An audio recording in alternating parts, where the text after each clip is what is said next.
dia a todos. Esther, você faz a abertura. Bom dia, a doutora Daniela, a senhora falou dos filhos, eu tenho cachorro, então agora parece que o piscineiro chegou justamente na hora da apresentação, mas vamos lá. Bom dia, então, fico muito feliz, né, de tê-la hoje conosco. Para a equipe do Hub é uma honra, né, de trazer e poder, eu sei que a senhora vai trazer muito conteúdo para a gente, para as empresas, nesse processo do Hub, então, queria agradecer, né, nesse dia também especial que a senhora se dispôs de estar aqui com a gente. E é muito importante, meninas, e que vocês estejam aqui, perguntem, troquem, né? Porque a doutora Daniela tem uma riqueza de conteúdo, de conhecimento, ela trabalha na nossa região, vocês daqui a pouco vão ouvi-la. Então, eu gostaria de que vocês aproveitassem mesmo esse momento de aprendizado e de troca, tá bom? Seja bem-vinda, muito obrigada por ter aceito o nosso convite, e a sala é sua. Obrigada. Bom dia a todas. Eu não sei se tem algum homem aqui participando, não sei, mas então, bom dia a todas e todos, se tiver algum, não sei que a gente não está vendo todo mundo aqui na tela, né? Meu nome é Daniele Olivares Correia, eu sou procuradora do trabalho, aqui lotada na sede da Procuradoria Regional da 15ª Região, e eu sou coordenadora regional da Cor de Igualdade, que é uma coordenadoria de combate à discriminação e de promoção da igualdade nas relações de trabalho. É uma das coordenadorias temáticas do Ministério Público do Trabalho. A gente tem 9 coordenadorias e essa é uma delas. E uma das metas, né, e um dos assuntos que é tratado nessa coordenadoria é justamente a inclusão da pessoa com deficiência. Então, eu agradeço o convite da Sorri por estar aqui hoje, eu acho que é muito importante essa interlocução que a gente faz com a sociedade, com as empresas, porque o Ministério Público, ele não tem só um viés repressivo, né?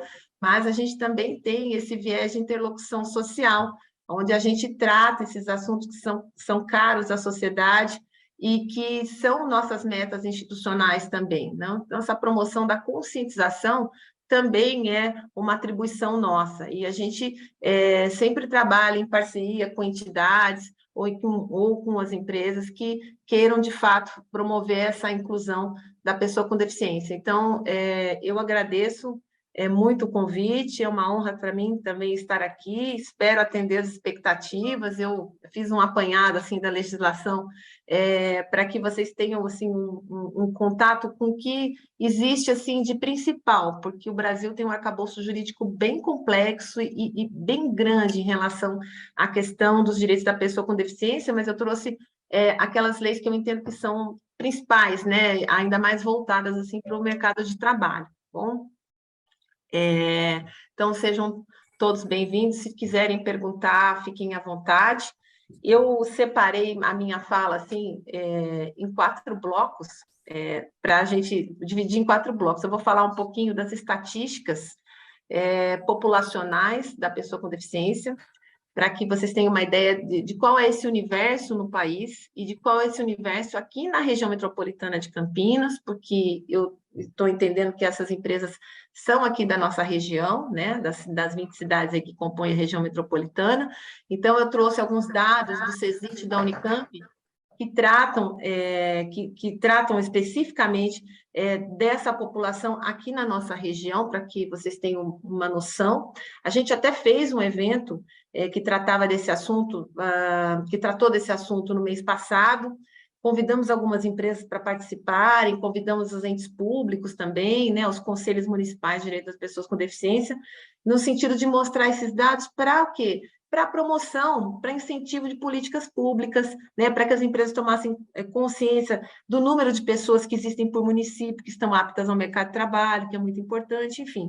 E eu estou trazendo uma parte desses dados, mas eles, depois nós vamos fazer uma nova apresentação, eles vão ficar disponíveis no site do CESIT da Unicamp, então, se vocês quiserem, vocês podem se socorrer ao site para pegar esses dados especificamente em relação aos municípios onde estão as empresas de vocês. Então, no primeiro bloco, eu vou falar um pouquinho dessa questão da estatística, né, geral e aqui da nossa região. Depois eu vou falar da legislação. Aí eu vou falar da questão constitucional, né? Onde estão previstos esses direitos na nossa Constituição Federal, os tratados internacionais mais importantes que tratam dessa matéria, tanto os tratados de direitos humanos, de forma geral, quanto os da OIT, que tratam especificamente da questão da pessoa com deficiência, e da legislação infraconstitucional vigente no país. E aí, especificamente, nós vamos falar um pouco depois no terceiro bloco, né? Nós vamos falar dos conceitos da pessoa com deficiência, que trata a Lei Brasileira de Inclusão, que é a Lei 13.146 de 2015, né? Então, ela traz uns conceitos novos, e a gente vai falar um pouquinho desses conceitos, que é muito importante para que as empresas, na verdade, se apoderem desses conceitos para que possam, de fato, aplicar no seu meio ambiente laboral e promover, de fato, a inclusão, tá bom? Bom, Pessoal, então... vocês todas estão escutando? Sim? Tá. É que a Johnny se posicionou aqui que não está ouvindo, então talvez seja... eu vou falar com ela pelo chat. Tem alguém não ouvindo? A gente espera um pouquinho.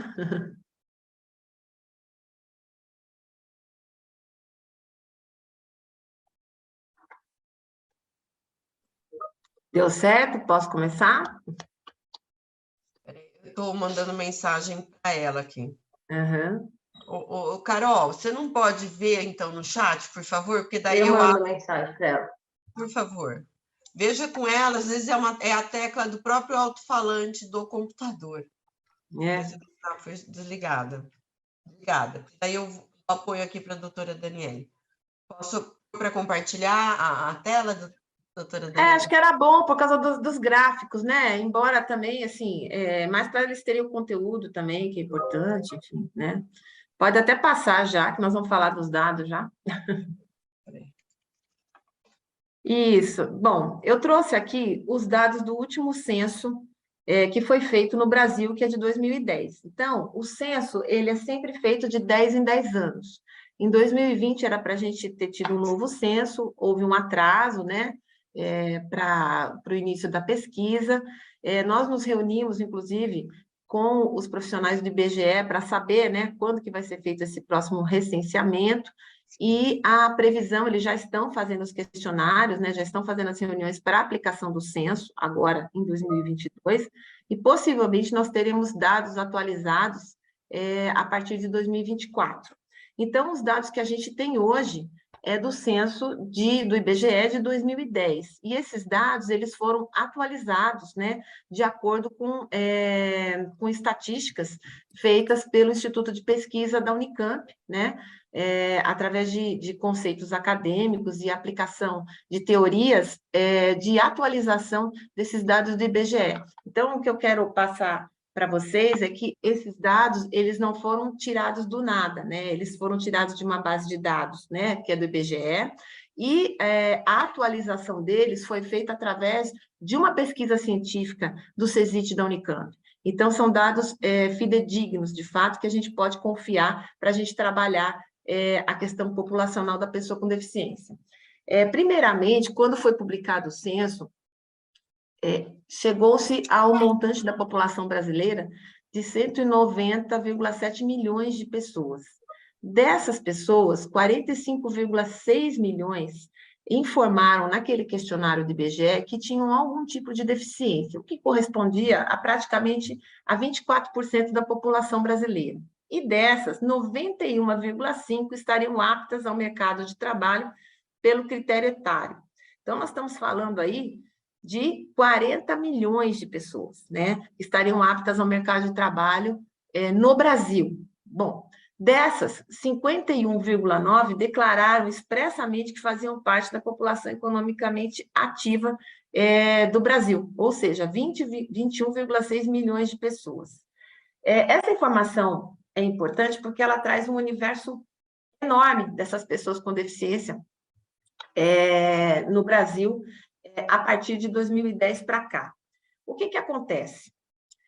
O censo colocou no questionário algumas perguntas que as pessoas tinham que responder. Olha, você tem muita dificuldade, você não consegue de jeito nenhum, ou você tem pouca dificuldade com o auxílio de algum recurso, você consegue desenvolver a habilidade, por exemplo, de enxergar bem, de ouvir bem, de falar ou de se locomover. E aí se chegou a esse número, então, de 45,6 milhões de pessoas.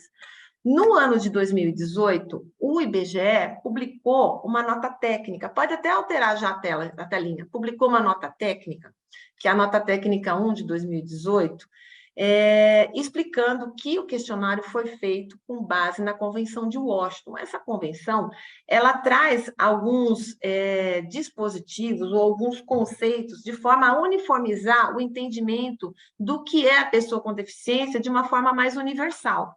E aí eles aplicaram esse questionário lá no censo de 2010 e vão reaplicar agora, com base nas mesmas teorias, né, da Convenção de Washington. Mas o que eles fizeram nessa nota técnica, que é importante para a gente saber em números macros, né, em números de país?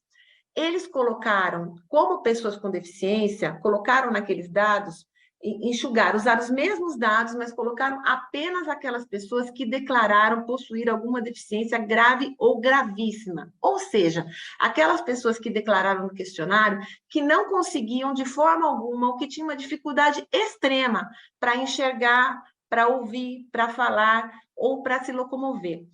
Desses dados se extraiu que 6,7% da população brasileira, o que equivale a 12,7 milhões de pessoas, estariam, então, inseridas nesse contexto de deficiência grave ou gravíssima.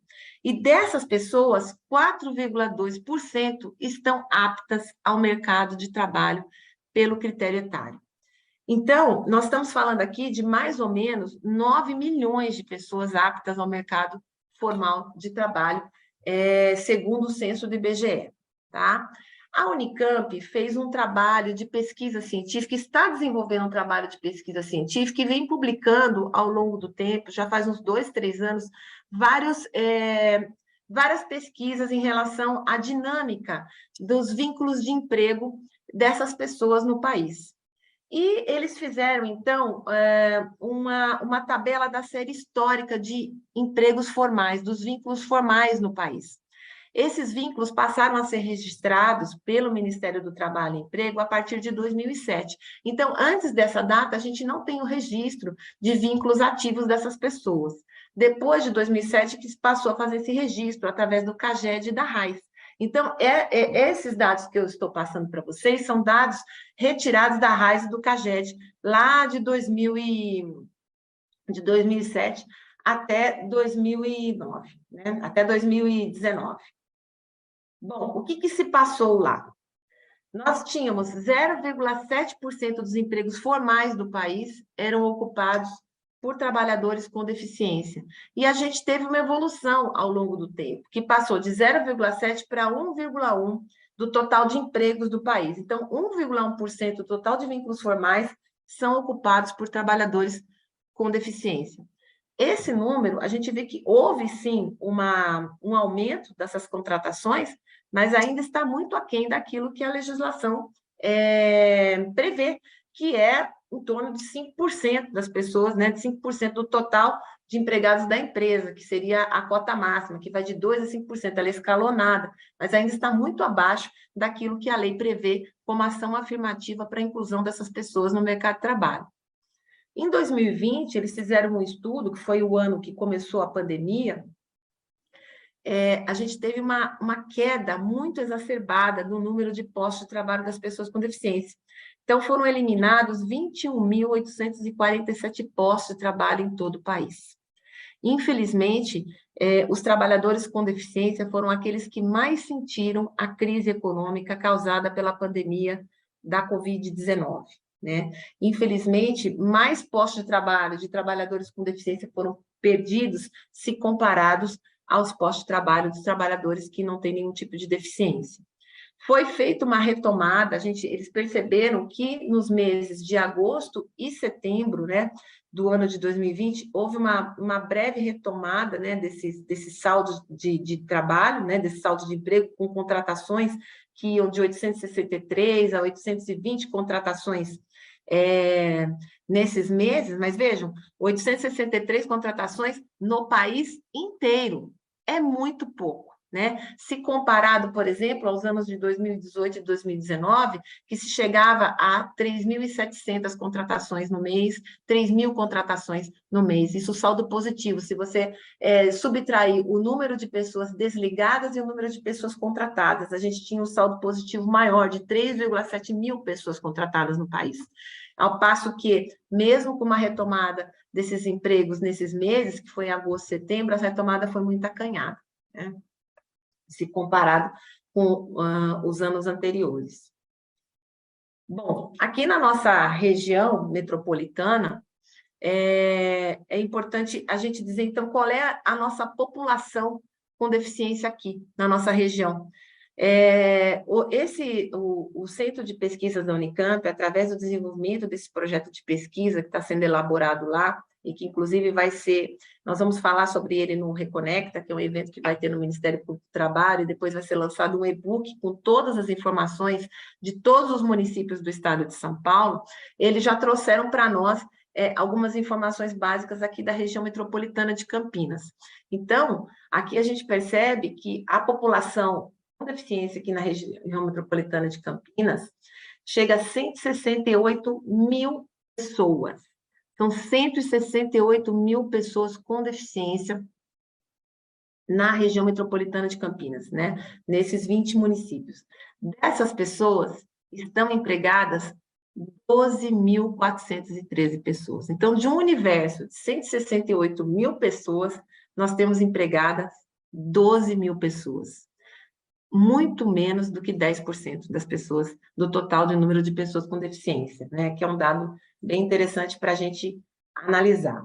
Aí, se puder passar, eu vou mostrar aqui na próxima tabela a variação, né, do saldo de emprego dessas pessoas no período que eles analisaram, que foi de março de 2020 a março de 2022. Vejam que é um dado bem recente, mas olhem que tristeza a gente olhar para essa tabela.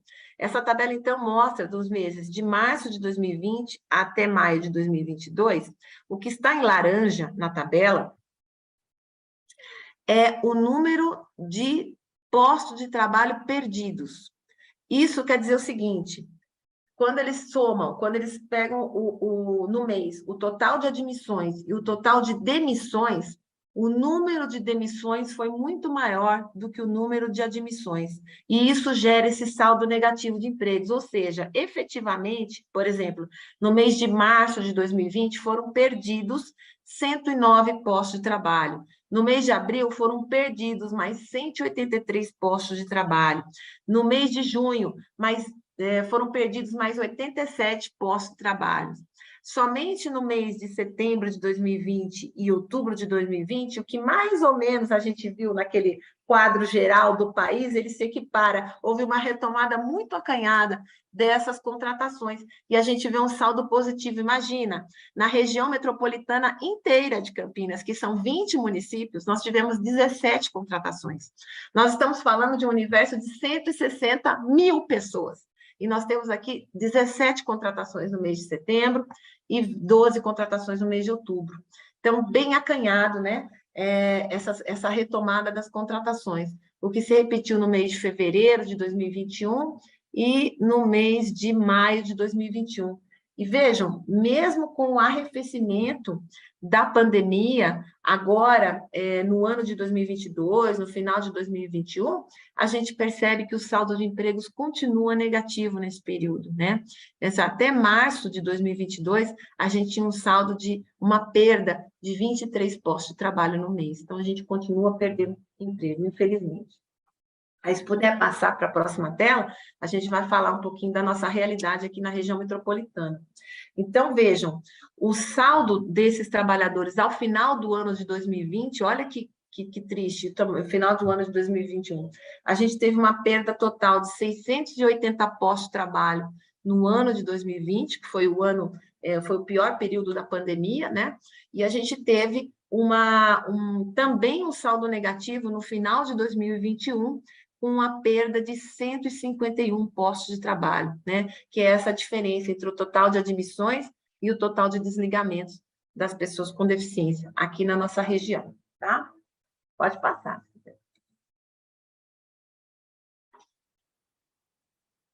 Bom, aqui a gente tem uma estimativa, então, da população com deficiência aqui no estado de São Paulo.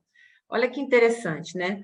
Essa estimativa, então, ela tem como base, né, os dados do IBGE e foram feitas, então, as atualizações para o ano de 2022, que são os dados que a gente está trabalhando. A gente tem aqui na região metropolitana 171 mil pessoas, que são os dados atualizados de 2022, pessoas com deficiência, né?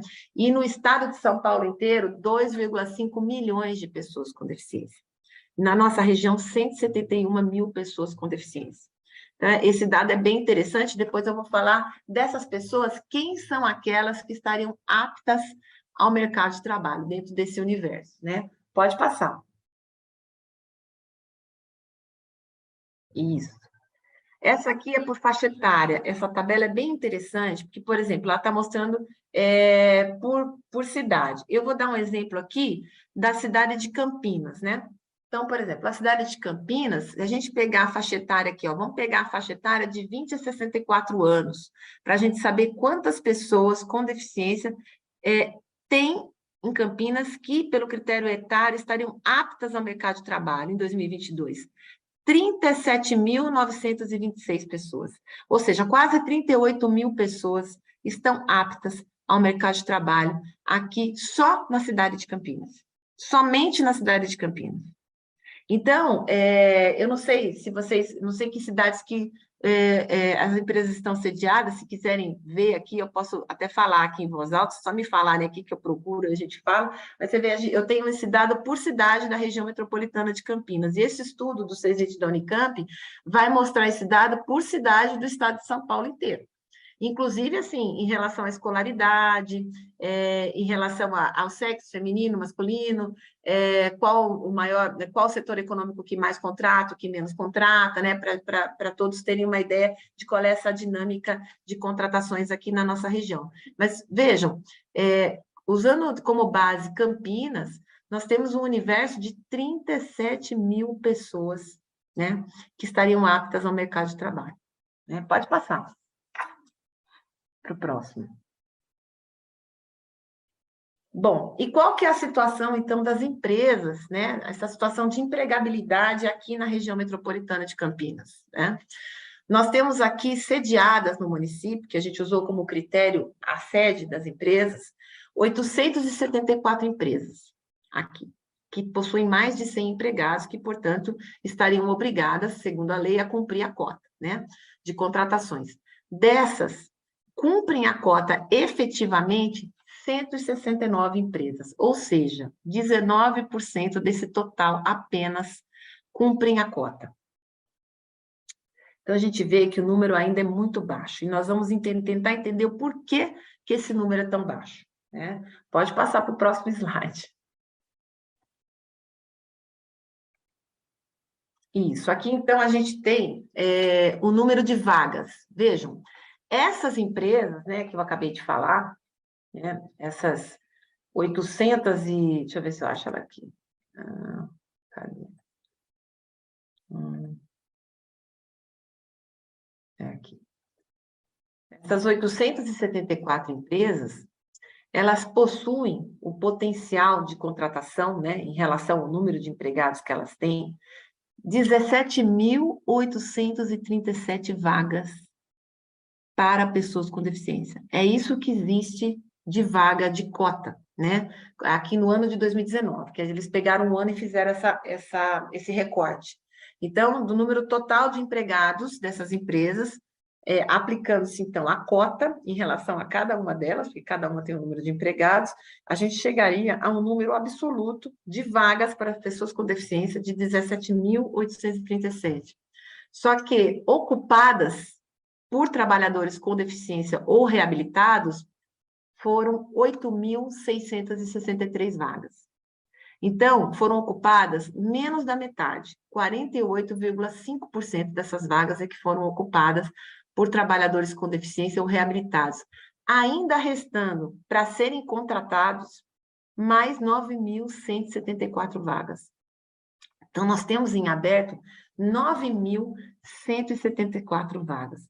E lembrando que a gente tem um universo de 171 mil pessoas com deficiência. Isso, assim, trocando em miúdos, quer dizer o seguinte: se a gente conseguir a contratação de ao menos 10% dessa população com deficiência na região metropolitana de Campinas, a gente cumpre a cota. As empresas cumprirão a cota. 10% apenas desse universo. Pode passar, viu? Então, aqui, olha, eu coloquei esse dado que eu achei interessante, que são os dados das vagas ocupadas por cidade. Então, eu peguei lá como exemplo o município de Campinas. Então, nós vamos ter aqui no município de Campinas o total de vagas para pessoas com deficiência, né? Lá no ano de 2019, eram 7.143 vagas. Ocupadas, 3.563. Não ocupadas, olha, você veja que os dados dos municípios refletem aqueles dados gerais. É bem interessante, porque essa dinâmica ela se repete no país inteiro e ela se repete por município também. É mais ou menos a mesma proporção em cada município. Vejam, tem 3.580 vagas disponíveis para pessoas com deficiência no município de Campinas, né? E qual é o universo da população teoricamente apta ao mercado de trabalho pela faixa etária, né, de 20 a 64 anos? 37 mil pessoas. Olha que eu nem estou considerando os maiores de 18, estou considerando os maiores de 20, que foi o corte que eles fizeram na pesquisa, né? Mas não que não tenham mais pessoas, tem. Então, se a gente contratar aqui, olha, é a mesma lógica, um pouco menos de 10% do universo das pessoas com deficiência existentes em Campinas que estariam aptas ao mercado de trabalho, a gente compra a cota. Então, assim, é bem interessante a gente verificar esses dados e ver que essas pessoas existem. Elas estão no município, elas vivem aqui, elas existem, né? O que precisa ser feito, então, para que a gente possa buscá-las e integrar no mercado formal de trabalho, né? Então, vamos lá, vamos passar para a próxima tabelinha aí. Essa tabela, então, esse gráfico é bem interessante porque ele mostra a desproporção entre o número de pessoas, entre a população de 20 a 64 anos de idade que estaria apta ao mercado de trabalho e as vagas não ocupadas. Então, em laranja, você vê aqui, ó, olha em Campinas a diferença do número de pessoas, né, que estariam aptas ao mercado de trabalho e o número das vagas não ocupadas. Quer dizer, nós temos, assim, muitos candidatos por vagas. A gente tem uma relação bem interessante para a contratação, né? E isso, olha, se repete em todos os municípios. Se a gente olhar essa tarjinha laranja, a gente vai ver que tem muito mais pessoas aptas ao mercado de trabalho do que o número de vagas que devem ser ocupadas por essas pessoas para o cumprimento da cota. Pode passar para o próximo. Então, aqui, olha, o que a gente percebeu, né? Que o trabalhador com deficiência, enquanto que no período da pandemia, né, os trabalhadores perderam seus postos de trabalho, trabalhadores que não têm nenhum tipo de deficiência, eles foram perdidos 39% dos postos de trabalho, os trabalhadores com deficiência perderam 42% dos seus postos de trabalho. Você vê que a perda foi maior em relação ao trabalhador com deficiência, se comparado ao trabalhador que não tem nenhum tipo de deficiência. Porque é lógico que a crise atingiu todo mundo, mas atingiu muito mais o trabalhador com deficiência, tá? Ali até eu coloquei esse dado, que houve uma queda de 70% das admissões desses trabalhadores nesse período, né? E a retomada foi bem acanhada. E a gente até acha que a retomada ocorreu por conta da conversão da medida provisória, né, a 936 de 2020, na Lei 14.020 de 2020, porque ela estabeleceu no artigo 17 a vedação da dispensa do trabalhador com deficiência. Ela criou uma estabilidade provisória enquanto houvesse, né, o período pandêmico. Só que essa lei, na verdade, esse período agora não existe mais, que era aquele período de declaração de calamidade pública, né, que era por decreto, e esse período ele já se encerrou. Então, não existe mais essa estabilidade provisória. A gente vê que, depois disso, o número de contratações caiu de novo. E o que eu quero dizer com isso é que, infelizmente, as empresas veem a necessidade de contratar ou de manter esses trabalhadores somente quando, de fato, elas são obrigadas. né? Porque isso não vai de uma maneira natural, essa inclusão não acontece de uma maneira natural como a gente gostaria que acontecesse. Ela é somente com uma obrigação legal, ou com a imposição de multa, ou com uma fiscalização intensa, é que as empresas acabam se movimentando para fazerem essas contratações. Mas por que será que esses trabalhadores não se mantêm, não é? Então, eles não se mantêm por vários motivos, e é o que a gente vai tentar discutir aqui. Na verdade, não adianta apenas cumprir a cota, né, para cumprir aquela obrigação legal. Para que esse trabalhador ele fique naquele ambiente laboral e que ele produza de fato, ele precisa estar inserido de verdade. Ele precisa estar num ambiente que seja acessível e inclusivo. Porque se esse ambiente não for inclusivo, ele não se sentir pertencendo àquela instituição, ele não vai produzir. Se ele tiver em desvio de função, ou se ele estiver fazendo uma atividade que ele não consegue desenvolver como ele gostaria, porque falta um recurso, uma tecnologia assistiva para ele, ou porque falta uma comunicação mais adequada para ele não vai produzir. E esse trabalhador, com o tempo, ele vai se desestimulando naquele trabalho, ele acaba ele mesmo pedindo demissão, ou ele mesmo dando motivo para ser demitido, porque ele acaba não produzindo ou não respondendo aquilo que a empresa gostaria que ele fizesse. Mas esse é um contexto que precisa ser estudado, analisado pelas empresas para a gente poder alterar essa realidade. Bom, pode passar para o próximo. Esse aqui, então, é o primeiro bloco, né, que eu falei que eu ia falar um pouquinho das estatísticas, né, nacionais e da nossa região em relação à pessoa com deficiência. Bom, mas aonde estão garantidos esses direitos das pessoas com deficiência, né? Aonde que está escrito isso, né? Por que é tão importante, né? Bom, a nossa Constituição Federal, que é de 88, é uma Constituição que foi feita pelo Poder Constituinte Originário. Quando a gente fala em direito, Poder Constituinte Originário, por que eu estou falando isso? Porque nós votamos nos deputados e nos constituintes para que eles elaborassem a Constituição Federal. Portanto, a Constituição Federal, ela retrata a vontade da população brasileira em dado momento histórico. Então, de que momento que a gente vinha? A gente vinha de um momento de ditadura e houve uma abertura democrática. Nessa abertura democrática, então, nós, povo brasileiros, votamos naqueles constituintes, naqueles representantes do povo, deputados constituintes, para a elaboração da Constituição Federal. E eu falo isso porque muito se critica a nossa Constituição, que a gente ouve falar muitas vezes de que ela disciplina tudo, ela fala sobre tudo, mas ela traz direitos fundamentais de primeira, segunda, terceira e quarta gerações. A nossa Constituição é uma Constituição moderna, é uma Constituição da civilização moderna. Ela traz direitos fundamentais e ela prevê expressamente esses direitos para toda a população. E isso não está lá à toa, está lá para garantir o nosso Estado democrático de direito. Então, vejam, eu coloquei aqui o título primeiro, que é o primeiro slide que eu abri aqui. O título primeiro da nossa Constituição, ele trata dos princípios fundamentais da República e do Estado Democrático de Direito. Esses princípios, eles não estão aí à toa. Eles são a norma fundante, são os alicerces de todo o arcabouço constitucional do país, e eles são o fundamento de validade de todas as demais normas constitucionais, de todos os demais títulos da Constituição, né? E de toda a legislação infraconstitucional.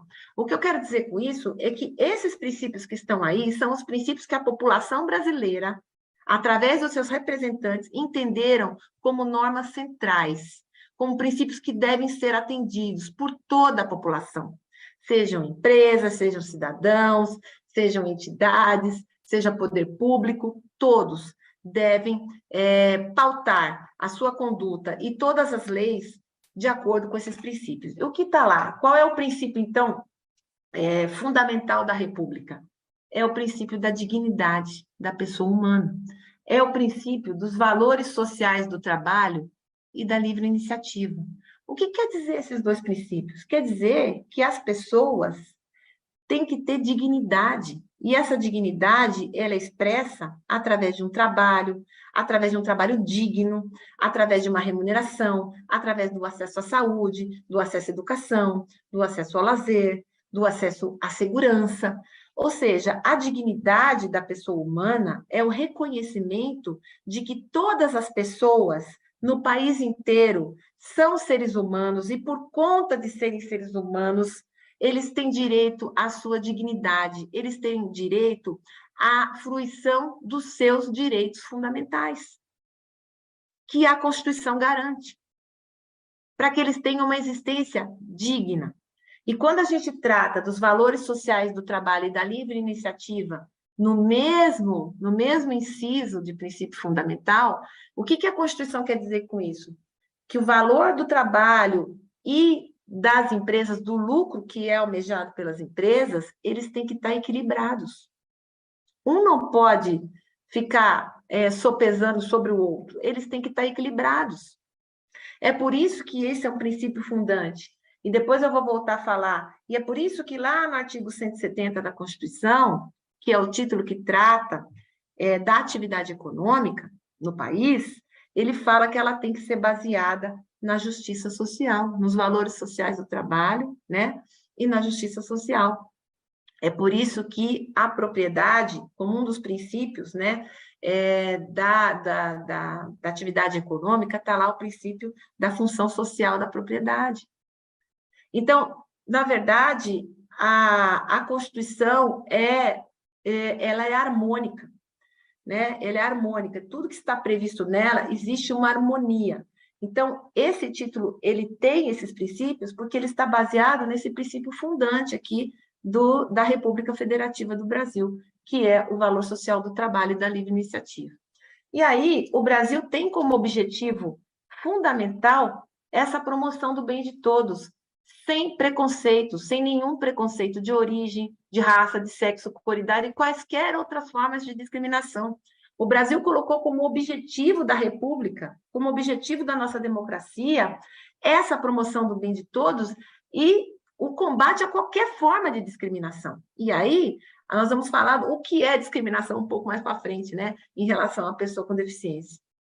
E no artigo 4º, que eu achei importante a gente destacar também, que o Brasil, nas suas relações internacionais, ele vai se basear pela prevalência dos direitos humanos. E é por isso que o Brasil ratificou diversos tratados internacionais de direitos humanos, inclusive o Tratado Internacional dos Direitos da Pessoa com Deficiência, que no nosso país tem status, que é um dos únicos tratados, nós temos dois, né, com status de emenda constitucional, que nós vamos falar um pouquinho mais para frente. Pode passar para a próxima tela.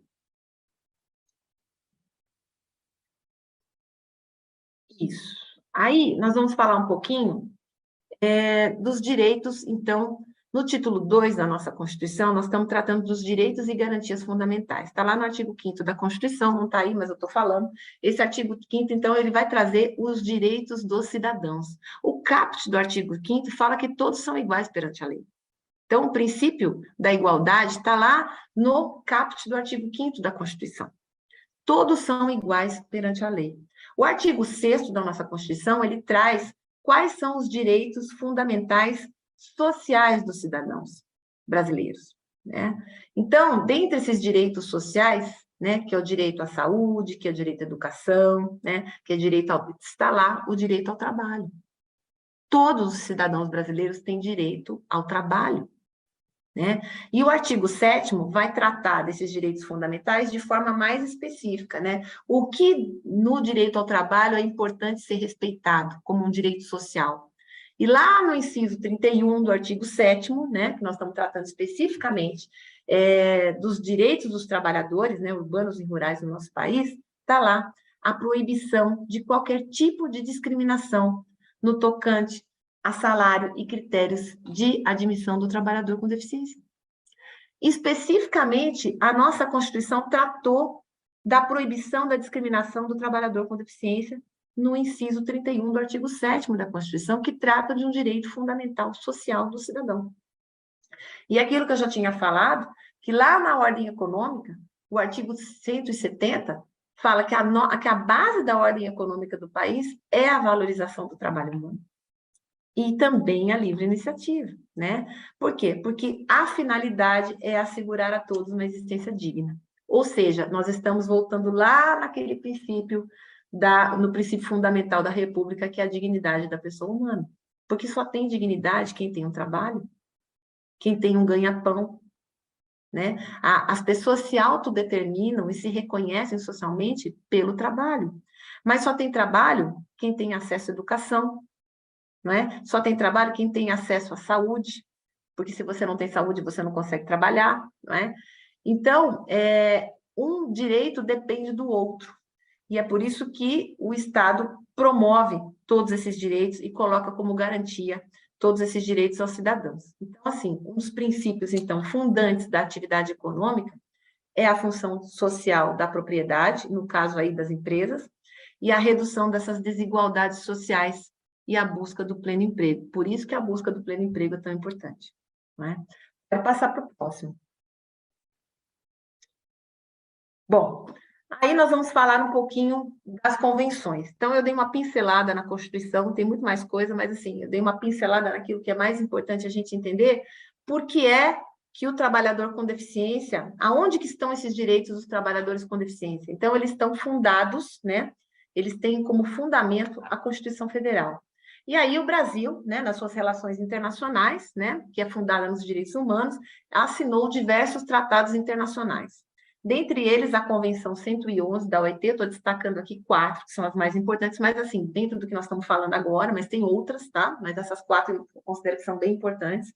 Então, especificamente em relação às questões trabalhistas, nós temos a 111 da OIT, que é a Organização Internacional do Trabalho, que trata da discriminação em matéria de emprego, e a Convenção 159 da OIT, que trata da reabilitação profissional e do emprego das pessoas com deficiência.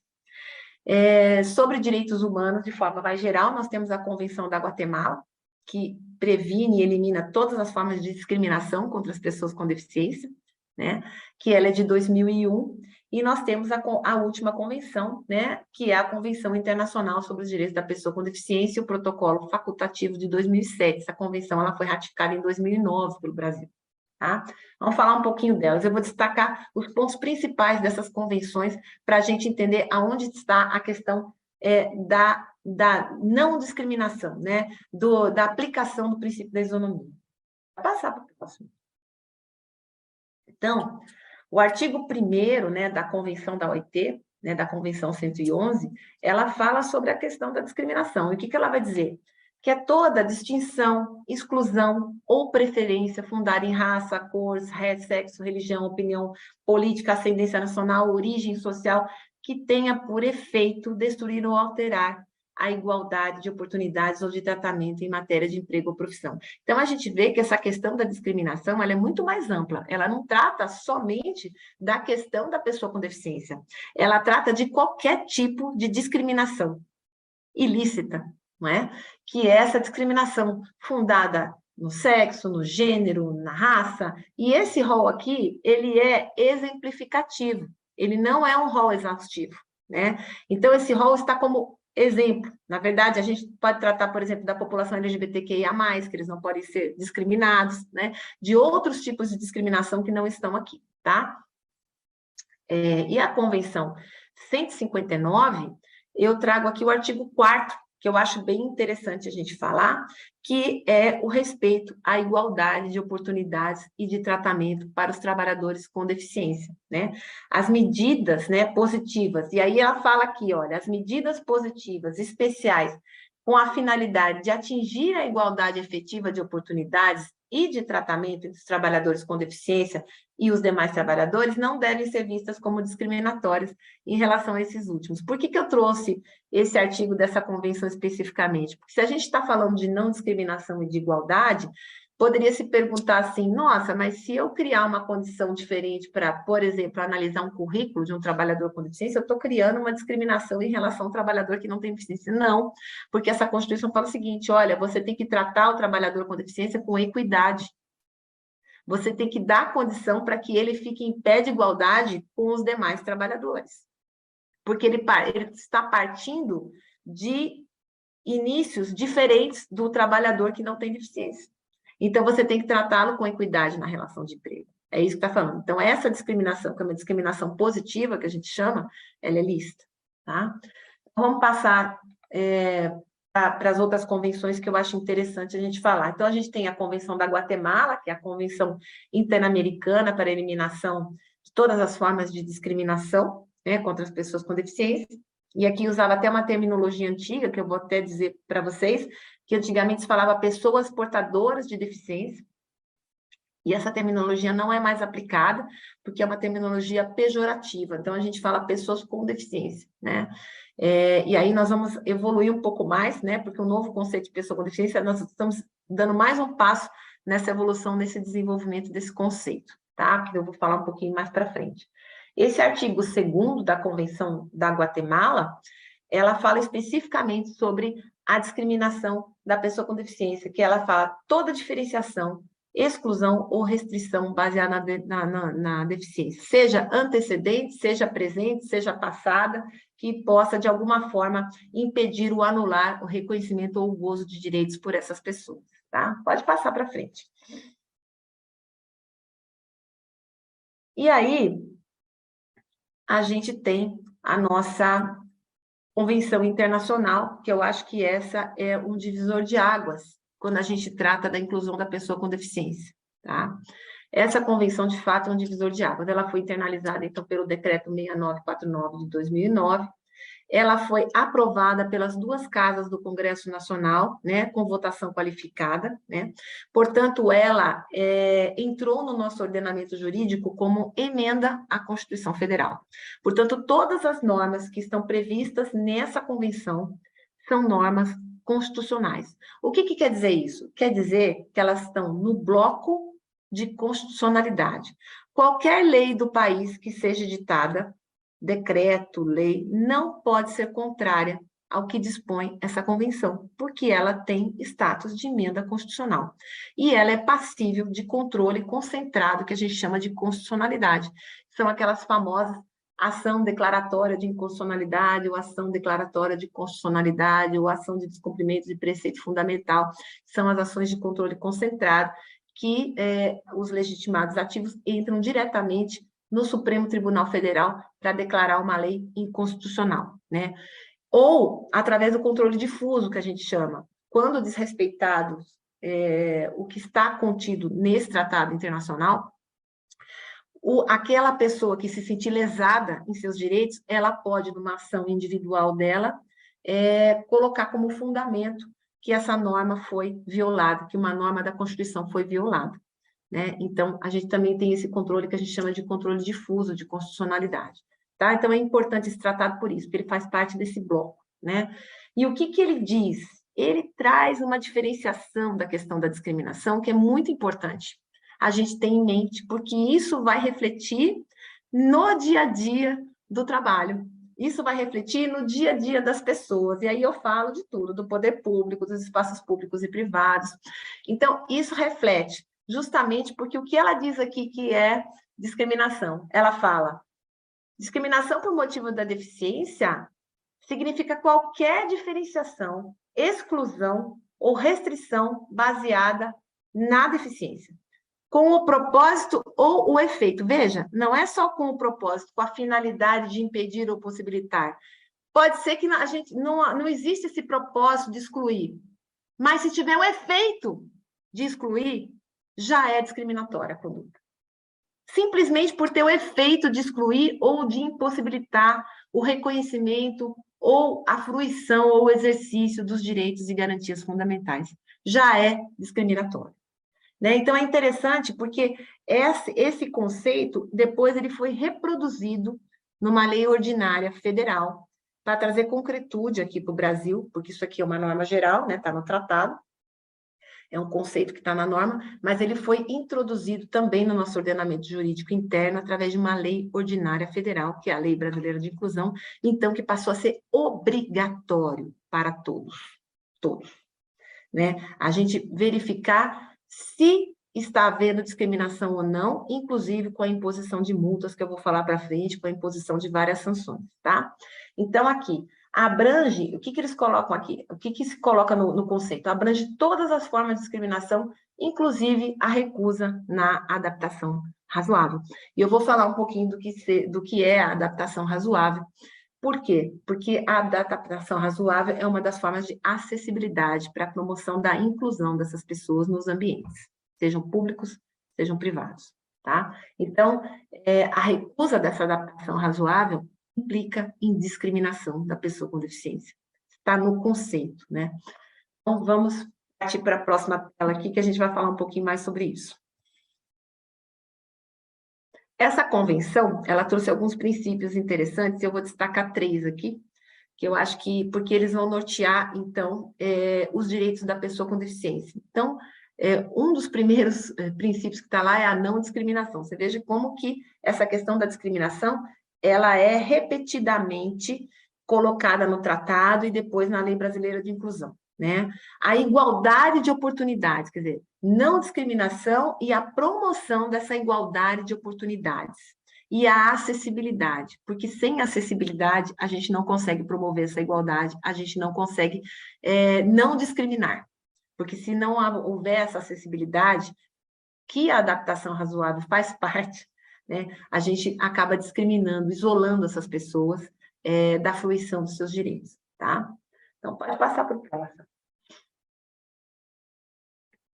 Bom, e o que esse tratado trouxe? Eu nunca tinha colocado isso nos meus slides, mas eu coloquei o que eu achei bem interessante, que é a obrigação dos Estados-partes, né, de todos aqueles estados que assinaram e ratificaram o tratado, de promover medidas de conscientização da sociedade. Né? Então, o que nós estamos fazendo hoje é isso, né? É uma conscientização da sociedade, né? Inclusive as famílias, sobre as condições das pessoas com deficiência, fomentar o respeito pelos direitos dessas pessoas e pela dignidade dessas pessoas, combater estereótipos, preconceitos e práticas nocivas em relação às pessoas com deficiência. Por quê? Porque a nossa sociedade está permeada de estereótipos, a nossa sociedade está permeada de preconceitos. E isso não é à toa. E, assim, eu vejo isso como uma evolução cultural. Se a gente for pegar a Bíblia, né? Se a gente for pegar o direito canônico, né? Se a gente for pegar a evolução histórica, primeiramente, as pessoas com deficiência eram segregadas, isoladas da sociedade, né? Era aquele vale dos leprosos, a gente vê na Bíblia, enfim. Depois, se passou a cuidar dessas pessoas, né? Houve aquele sentimento de cuidado. E esse excesso de proteção, ao longo do tempo, que era aquele sentimento cristão de você cuidar daquele desvalido, né? Acabou fazendo o quê? Fazendo com que essas pessoas não se integrassem na sociedade de forma alguma. Por quê? Elas eram excluídas das escolas, elas ficavam dentro de casa, junto às suas famílias, mas totalmente isoladas do convívio social, totalmente isoladas, porque tudo na sociedade era feito para as pessoas que não tinham nenhum tipo de deficiência, e aquelas que tinham ficavam dentro das suas famílias, guardadas, né, protegidas, né, vamos colocar entre aspas, pelos seus familiares. Só que esse conceito exclui. Por que essas pessoas, para serem protegidas, têm que ficar guardadas dentro de casa? Por que elas não podem participar ativamente da sociedade como qualquer outro cidadão? Aonde que está a ideia de que essas pessoas não teriam capacidade para isso? É esse salto evolutivo que nós estamos querendo conscientizar a sociedade, que estamos fazendo isso diuturnamente para essa conscientização, não é? E por que está acontecendo isso? Se a gente for pegar a questão histórica, vamos pegar a Segunda Guerra Mundial, você imagina o mundo em guerra, imagina o número de pessoas que ficaram, por algum motivo, incapacitadas, não é? Por quê? Sabe-se que a questão da deficiência, ela pode nascer com a pessoa, mas ela pode ser adquirida com o tempo. Hoje, nós temos plenamente o desenvolvimento de todos os nossos potenciais sensoriais, né, de locomoção, mas a gente pode, em algum momento, em razão de uma doença adquirida, em razão de um acidente, a gente pode, sim, se tornar uma pessoa com deficiência. E aí, a gente vai ser segregado da sociedade? A gente vai ter que viver dentro de casa? A gente não vai poder mais participar dos espaços sociais? A gente vai deixar de ser quem a gente é?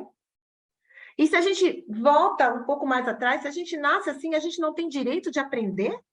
A gente não tem direito de estar inserido?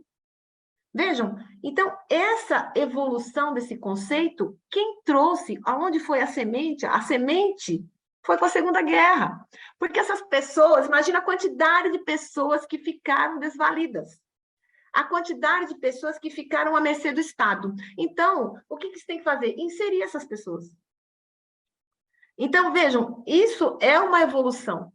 Porque essas pessoas podem sim trabalhar, essas pessoas podem sim produzir, essas pessoas podem sim ser integradas, desde que haja a adaptação razoável, haja acessibilidade, haja meios para que elas possam se desenvolver, e meios adequados a cada limitação que ela tem, para que possa suprir essa alimentação, quebrar essa barreira e poder usufruir de todos os espaços como todo mundo. Não é?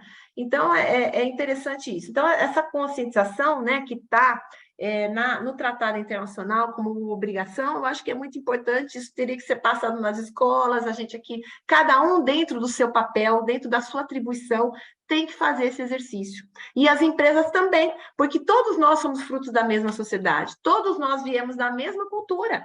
Então, essa conscientização, ela tem que ser passada diuturnamente, né? Como todos nós, como agentes multiplicadores, tá?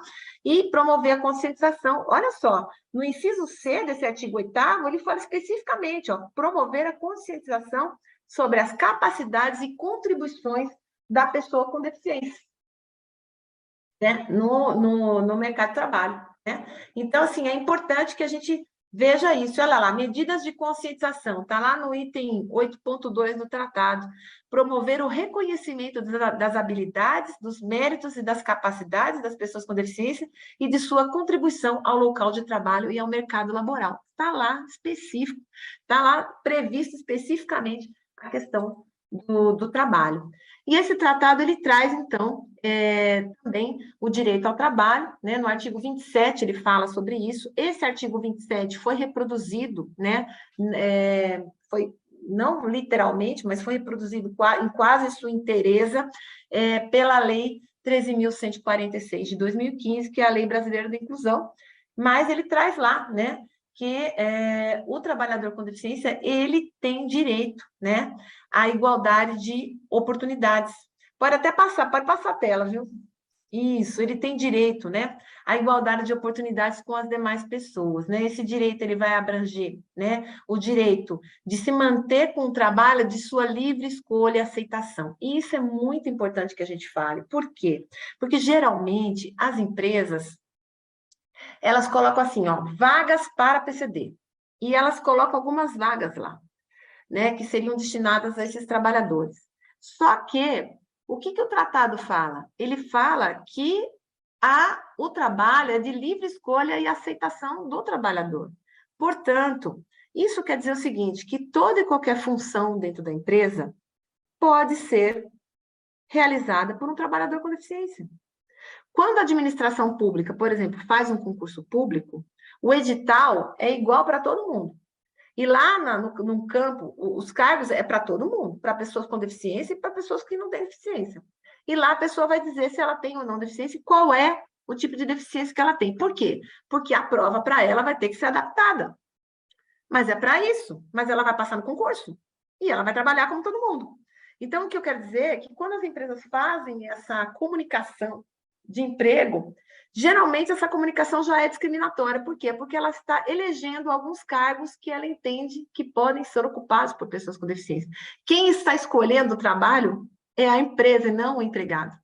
E quem tem que escolher é o trabalhador.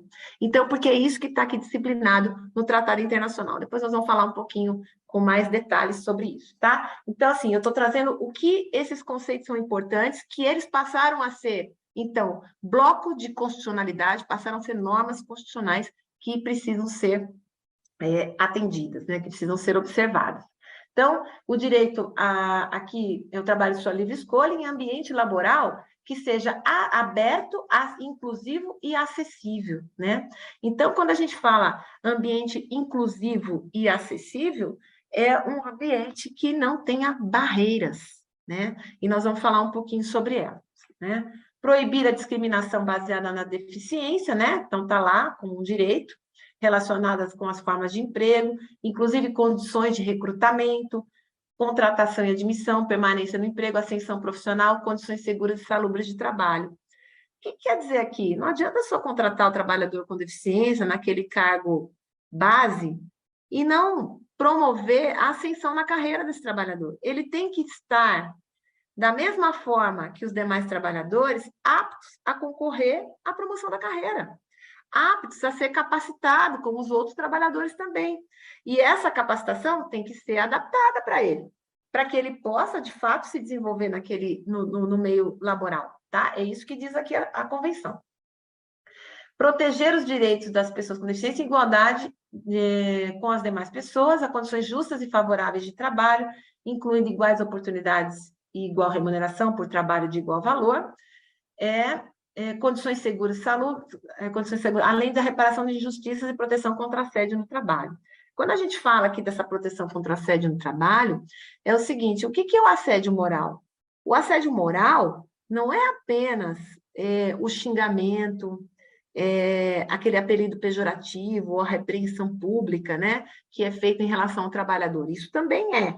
Mas também é, por exemplo, o isolamento de uma pessoa, sem passar qualquer tarefa. A invisibilidade daquela pessoa no meio em que ela trabalha perante a equipe dela. Isso também é assédio moral. Então, e isso também adoece as pessoas. Não adoece só quem é a vítima, adoece o ambiente todo. Tá? Então, aqui o tratado fala especificamente sobre isso. Eu não coloquei tudo que estava lá no artigo, tá? Coloquei só algumas situações que eu considerei aqui importantes, mas aí vocês podem verificar isso no próprio tratado, tá? Então, aqui, promoção de oportunidade de emprego e ascensão profissional para pessoas com deficiência, bem como assistência na procura e obtenção de emprego. Isso aqui é voltado para o Estado, tá? Promover o emprego da pessoa com deficiência no setor privado, mediante políticas públicas e medidas apropriadas, que poderão incluir programas de ação afirmativa, incentivo e outras medidas. Lá, de novo, assegurar que adaptações razoáveis sejam feitas para pessoas com deficiência no local de trabalho. Isso está no tratado, e depois a lei ela vai dizer que a adaptação razoável é obrigatória para as empresas e para o setor público, tá? Então, assim, por quê? O Estado está atendendo aquilo que está previsto no tratado internacional, tá bom? Aqui, quando ele fala da promoção de política de ação afirmativa, o Brasil já estava muito à frente, porque a política afirmativa implantada no Brasil, ela é data de 91, né? 3 anos depois da promulgação da Constituição, tá? Pode passar para frente. Aqui, agora nós estamos já partindo para o terceiro bloco, aqui da minha explanação, nós vamos falar um pouquinho da legislação infraconstitucional. Gente, se tiver muito chato, vocês falam, viu? Assim, para mim, vocês podem me interromper, né? Que eu estou falando, não sei se está chato, mas enfim. Eu gosto do assunto e não acho chato, mas assim, eu gostaria que, se alguém quisesse me interromper e falar, pode me interromper, tá bom? Eu separei aqui, olha, 5 leis ordinárias que eu entendo que são de extrema importância, e eu coloquei por ordem cronológica, né, essas leis aqui. Então, nós temos a Lei 7853 de 89, que foi promulgada logo depois da nossa Constituição Federal, de 88. Vejam, ela é um ano depois, ela tem mais de 30 anos, essa lei. E essa lei, ela dispõe sobre a integração social das pessoas com deficiência, não é? Ela já tratava desse assunto lá atrás, há 30 anos atrás. E por que eu trouxe essa lei aqui como um item importante para a gente falar? Obviamente, além dela falar da própria atuação do Ministério Público, que ela previu a nossa atuação nas ações civis públicas, está aqui prevista nessa lei, ela também traz o direito à inclusão dessas pessoas na educação, tanto pública como privada, na educação fundamental, no ciclo básico, né? Na educação fundamental, no ensino superior. Essa lei foi que trouxe o direito dessas pessoas a serem incluídas nas escolas públicas e privadas, sob pena de caso serem obstadas a matrícula, a pessoa que obstou responder por crime. Crime. E isso eu estou falando por quê? Porque a realidade das pessoas com deficiência de 20 anos atrás não é a mesma realidade das pessoas com deficiência hoje. Justamente por conta dessa lei, que, bem ou mal, inseriu essas pessoas na educação formal. Por quê? A educação é obrigação da família. o menor, ele tem que estar na escola, sob pena do pai ou dos responsáveis legais, do pai e da mãe, responderem por crime de abandono intelectual de incapaz. Então, quando essa lei disse, olha, a pessoa com deficiência tem que estar na escola e a matrícula não pode ser obstada, ela criou uma obrigação para a família de colocar essas crianças na educação formal. E a partir de então, o que a gente vê pelos dados do IBGE é que a gente tem um contingente de pessoas formadas enorme. A maioria das pessoas com deficiência tem ensino médio completo. Uma boa parte tem ensino fundamental completo. E a gente tem uma boa parte aí que beira aos 10%, 15% com ensino superior completo do total das pessoas com deficiência no país. Então, hoje a realidade é muito diferente daquela realidade que existia há 20, 30 anos atrás, porque essas pessoas tiveram acesso à educação, tá? Acesso à saúde especializada. Bem ou mal, o Brasil também evoluiu nesse sentido, né?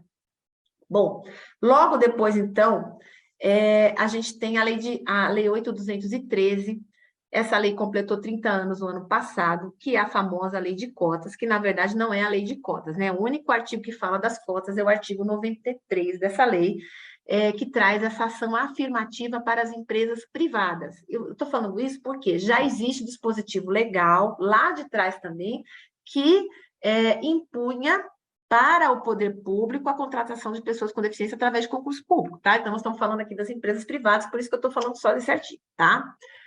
E depois nós tivemos a Lei 9.029, de 95, que trata das práticas discriminatórias. Então, a gente não falou de tudo aquilo que estava nos tratados, dos conceitos, né, de discriminação? Estão lá os conceitos. E essa lei, ela traz na prática. Olha, se houver discriminação, a consequência é essa. Então, essa lei traz isso, eu vou falar um pouquinho sobre isso mais para frente. E aí, a Lei 10.098, eu só vou citar, tá? Mas essa lei, que é lá de 2000, ou seja, ela tem 22 anos, ela já trata de critérios básicos de acessibilidade. Então, assim, não é novidade para a gente que a acessibilidade sempre foi um direito da pessoa com deficiência, tá? Não foi com o tratado internacional, não foi com a Lei Brasileira de Inclusão que a acessibilidade se tornou um direito. Ela já era um direito, sempre foi, tá? E a gente tem, por fim, a Lei Brasileira de Inclusão, que é a Lei 13.146 de 2015, que passou a viger no nosso país a partir de 2016, né? E essa lei, então, traz concretude a esse tratado internacional, é uma lei ordinária. Então, vai trazer concretude àqueles dispositivos constitucionais que eu já citei para vocês. Bom, pode passar que nós vamos falar só um pouquinho de cada uma delas, vai ser um passando aqui. Então, o que eu trouxe? Qual é o artigo que eu considero, assim, mais importante para a gente falar aqui nesse momento sobre essa Lei 7853 de 89, né, que fala da integração da pessoa com deficiência? A previsão de crime. Veja, esse artigo ele foi alterado pela Lei Brasileira de Inclusão para aumentar a pena e para colocar algumas condutas típicas a mais nos incisos que estavam previstos nesse artigo, certo? Então, para deixar mais clara a conduta. Então, aqui eu elenquei 3 aqui para a gente falar, que são bem importantes, tá? Então, crime punível de reclusão a 2 a 5 anos. Reclusão não é detenção, é reclusão. Então, assim, é um crime considerado grave, tá? Obstar a inscrição em concurso público ou acesso de alguém a qualquer cargo ou emprego público em razão da deficiência. Igualmente, no inciso 3, olha, do artigo 8º, também fala em relação às empresas privadas. Olha, negar ou obstar emprego, trabalho ou promoção à pessoa em razão de sua deficiência. Também é crime. E recusar ou retardar ou omitir dados técnicos indispensáveis à propositura de uma ação civil pública quando requisitado pelo Ministério Público do Trabalho. São condutas criminosas, ou seja, aquela pessoa que incorre nessas condutas típicas, ela deixa de ser primária, ela passa a ser ré, né? Então, veja, olha que gravidade, né, que é você obstar o trabalho para essas pessoas. Olha que gravidade que o Brasil entendeu que é essa conduta de obstar o trabalho. Por isso que eu falei lá no começo que nós escolhemos isso como um princípio fundamental da nossa República. Nós escolhemos isso como direito e garantia fundamental. Portanto, a lei aqui pune. pune quem obsta o trabalho, pune quem obsta uma promoção em razão de uma discriminação que é pelo fato da pessoa ter algum tipo de deficiência. Então, veja como o Estado entende que essa conduta é maléfica, que essa conduta é ilícita. Vejam a gravidade da conduta que o Estado impõe, gravidade tal que ficou aqui prevista como crime, não apenas como ilícito trabalhista, mas como crime. Então, assim, eu coloquei isso porque eu acho que é importante esse artigo dessa lei 7853, que a gente fala pouco, mas ele existe e ele é aplicável sim, né?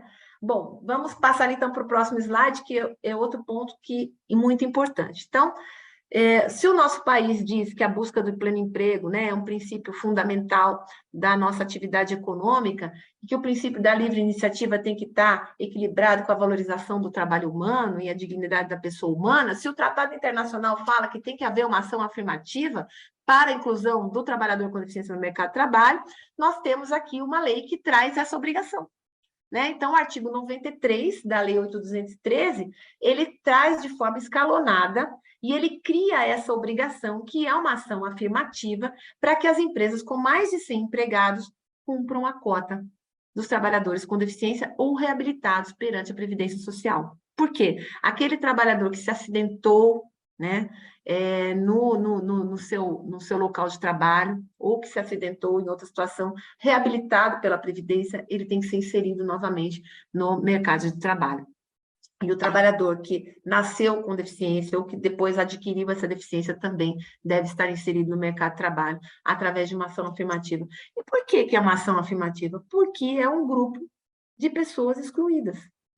Para que a gente consiga trazer a igualdade que a gente chama material, que a Constituição fala de duas igualdades, a igualdade formal e a igualdade material. Quando a gente fala da igualdade formal, a gente fala que todos são iguais perante a lei. Mas será que se a gente aplicar isso, sem nenhuma medida de equidade, a gente vai estar trazendo uma igualdade de fato para essas pessoas? Não, é por isso que existe ação afirmativa. É uma política afirmativa de inclusão dessas pessoas. Porque se for deixar para o mercado contratar, eles nunca vão ser contratados. Então, você tem que criar uma obrigação legal para que essas pessoas possam, aos poucos, se equiparar aos demais trabalhadores. Né? E isso, sim, é uma igualdade que a gente chama de igualdade material, tá? Que é para a gente promover, de fato, a igualdade entre as pessoas que estão em condições diferentes dentro da sociedade, tá? Então, até 200 empregados, 2% do total de empregados, né? De 201 a 500, 3%, de 501 a 1.000, 4%, e acima de 1.000 empregados, 5%. Os parágrafos vão tratar das situações especiais. Por exemplo, o parágrafo 3º está falando o seguinte, olha, aprendiz com deficiência não entra no cálculo da cota, tá? Aprendiz com deficiência não entra, tá? Então, ele fala também o seguinte, quem vai fiscalizar o cumprimento da cota? A Auditoria Fiscal do Trabalho. Muita gente confunde o Ministério Público do Trabalho com a Auditoria Fiscal do Trabalho, né? São órgãos totalmente distintos. O Ministério do Trabalho e Emprego é um ministério vinculado ao Poder Executivo Federal. E dentro do Ministério do Trabalho existem os auditores federais que são fiscais do cumprimento da legislação trabalhista. E essa lei prevê que quem verifica o cumprimento da cota são os fiscais do trabalho. O Ministério Público do Trabalho, ele atua de uma outra forma. A gente vai visar garantir o quê? A fruição desses cidadãos dos direitos e garantias fundamentais previstos na Constituição. E é por isso que a gente entra com as ações civis públicas. É por isso que a gente, por exemplo, pede a condenação de um dano moral coletivo, porque a sociedade é atingida pelo descumprimento desses direitos fundamentais. Todos aqueles trabalhadores potencialmente que não foram contratados, aqueles que não foram contratados e aqueles potencialmente que não virão a ser contratados. É por isso que a gente entra com a ação, para garantir essa contratação, essa tutela, para que esses trabalhadores venham a ser contratados no futuro, né? Então, vejam, o Ministério do Trabalho, então, que vai fiscalizar isso, e ele é que faz essas estatísticas. A gente sabe quantos vínculos de emprego tem ou não, porque quem tem esses dados é a fiscalização do trabalho. O CAGED e a RAIS são instrumentos da fiscalização do trabalho, que eles vão verificar se está havendo essa contratação ou não, tá? E o parágrafo 1º, que estabelece uma condição, que somente pode ser demitido um trabalhador com deficiência se contratado outro trabalhador no lugar. Isso é uma condição, tá? Isso está previsto em lei. Então, nesse caso, por exemplo, do trabalhador com deficiência, quando o contrato dele por prazo determinado for superior a 90 dias, tem que ser contratado outro. E quando o contrato for por prazo indeterminado, sempre tem que ser contratado outro trabalhador. E por que existe essa previsão aí? Porque a cota da ação afirmativa é uma cota mínima. O que se quer é sempre ampliar mais as contratações e não reduzir, tá? Pode passar para o próximo. Doutora Daniele, só uma pergunta. Contratar outra pessoa na mesma posição de trabalho ou contratar outra pessoa em qualquer outra posição de trabalho? Não, pode ser em qualquer outra posição, né? A lei não existe que seja exatamente na mesma, tá? Tá bom. Obrigada. Sabe o que se quer com isso? Que você não diminua o número de pessoas contratadas. Sim. Entendeu? Porque se em dado momento era 5% de um X de pessoas, se você demite aquele trabalhador, você tem que contratar outro, porque aquele X tem que ser mantido. Sim. Entende? Para não diminuir as contratações. O sentido desse parágrafo é esse, tá? Tá bom. Que é ampliar sempre as contratações, né? Perfeito. Pode passar para o próximo. Bom, essa lei também eu acho de suma importância, por isso que eu coloquei aí, e eu destaquei aqui 3 artigos principais, né? Que é a Lei 9.020. Essa lei, ela trata das práticas discriminatórias, eu vou colocar aqui o que interessa para a gente, né? Então, ela diz lá que é proibida a adoção de qualquer prática discriminatória ou limitativa para efeito de acesso à relação de trabalho ou de sua manutenção, né? Por motivo de sexo, origem, raça, cor, estado civil, situação familiar, deficiência, reabilitação profissional, idade, entre outros. Tá vendo que aqui já deixou bem claro que o rol é exemplificativo, né? Ressalvadas, nesse caso, hipótese de proteção à criança e adolescente. Tem as medidas protetivas especiais, não é? Então, a lei proíbe. E se a lei proíbe, qual é a pena? Quando é constatada uma prática discriminatória, né, em relação à questão das relações de trabalho, relação de emprego, a empresa ela pode ser penalizada com uma multa administrativa de 10 vezes o valor do maior salário pago, né, pela empresa, acrescida em caso de reincidência de 50%. Né? Somado a isso, a proibição de obtenção de empréstimos ou financiamentos em bancos públicos. A empresa fica impedida de financiamentos e empréstimos em bancos públicos. Também, eu nem coloquei aqui, mas também tem uma limitação na participação de concorrência nas licitações públicas, também com o poder público. Tá? Eu não esqueci de pôr aqui, mas também temos essa consequência pelas práticas discriminatórias, tá? Rompimento da relação de trabalho por ato discriminatório. Além da reparação do dano moral, então nós temos também a consequência para o empregado, para aquele trabalhador lesado, né? Ele vai poder pedir, além do dano moral, a indenização por dano material, que seria a reintegração ao trabalho, com o pagamento dos valores do período que ele ficou afastado, ou o pagamento em dobro, né? Desse período que ele ficou afastado, caso ele não seja reintegrado. Tá? Então, essa lei, ela disciplina exatamente o que acontece quando há essa prática discriminatória, tá? Obviamente, sem prejuízo, por exemplo, de uma ação civil pública, né? Sob pena de uma tutela inibitória, que é uma obrigação de fazer, no caso de contratar, sob pena de aplicação de multa diária até o cumprimento da obrigação, além do pagamento de um dano moral, que não é esse dano que está aqui, que é para o trabalhador, é um dano moral coletivo, porque os valores da sociedade foram ofendidos. E aí, a empresa ofende a sociedade naqueles valores que são mais caros, naqueles princípios fundamentais que foram escolhidos pela população brasileira para serem seguidos pela nação. Então, quando descumpridos esses preceitos fundamentais, a empresa, ou aquele que descumpriu, ele vai pagar, pode ser condenado ao pagamento de um dano moral coletivo, que vai ser voltado à sociedade de alguma maneira, tá? Então, vou passar para a próxima. Bom, então aqui nós chegamos na última parte aqui da minha palestra, acho que, nossa, nós vamos longe aqui, né? Mas estamos chegando aqui no final, que são os conceitos, que é a Lei Brasileira da Inclusão, né? Então, a Lei Brasileira da Inclusão, ela trouxe os conceitos do Tratado Internacional dos Direitos da Pessoa com Deficiência, e ela traz um conceito, que é o conceito que estava no tratado, da pessoa com deficiência, que é uma mudança completa do parâmetro que existia até então, porque a gente vai superar aquele modelo médico, que era um modelo que existia antes desse tratado internacional, e a caracterização da deficiência passa a ser através de um modelo social ou biopsicossocial, que a gente chama, tá? Então, o que diz esse conceito? Que vai se considerar uma pessoa com deficiência aquela que tem impedimentos de longo prazo, né, de natureza física, mental, intelectual ou sensorial, que em interação com uma ou mais barreiras que estão existentes no meio, né, pode obstruir a sua participação plena e efetiva na sociedade, em igualdade de condições com as demais pessoas. Então, o que a gente vê? A deficiência não é mais inerente à pessoa, mas sim às barreiras que estão no meio e que impedem essas pessoas de fruir os seus direitos, em igualdade de oportunidade com as demais pessoas. Esse é um conceito revolucionário, porque a gente para de olhar a pessoa e passa a olhar o meio. E é por isso que a questão da acessibilidade e da inclusão passou a ter essa importância muito maior agora. Porque é considerada pessoa com deficiência quando esse meio impede essa pessoa de usufruir dos espaços com autonomia, com liberdade e com segurança e igualdade de oportunidade com as demais pessoas. Então, o meio passou a ser muito importante, a quebra dessas barreiras, né? Então, as barreiras com as quais a pessoa com deficiência interage é que são responsáveis pela obstrução dessa igualdade de oportunidades, dessa igualdade de participação. E nós vamos falar um pouquinho dessas barreiras agora. Bom, pode passar. Então, quais são essas barreiras? A lei, ela traz os conceitos. Então, a lei, ela é muito... Ela é muito, assim, ela é praticamente educativa, assim, porque ela traz todos os conceitos de adaptação razoável, do que são as barreiras, né? Do que a empresa tem que fazer, está tudo disciplinado na lei. Então, ela traz lá. O que é barreira? Esse conceito é um conceito legal, né? Não fui eu que inventei, não está em doutrina, está na lei, né?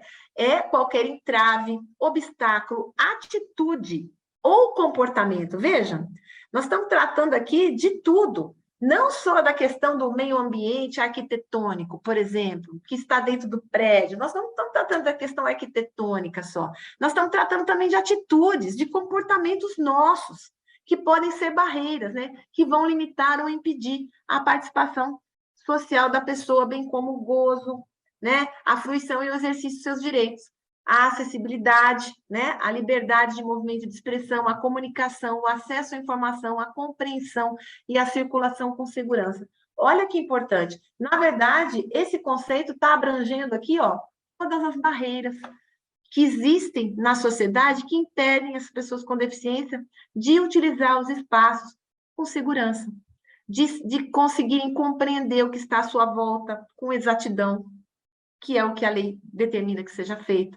Então, nós temos as barreiras urbanísticas. Aqui nós estamos falando de próprio público, né? Acho que saiu aí da tela, né, gente? Mas a gente pode continuar falando. Eu vou continuando aqui. Não sei se para vocês saiu a apresentação, mas para mim saiu. Acho que a internet da Esther caiu.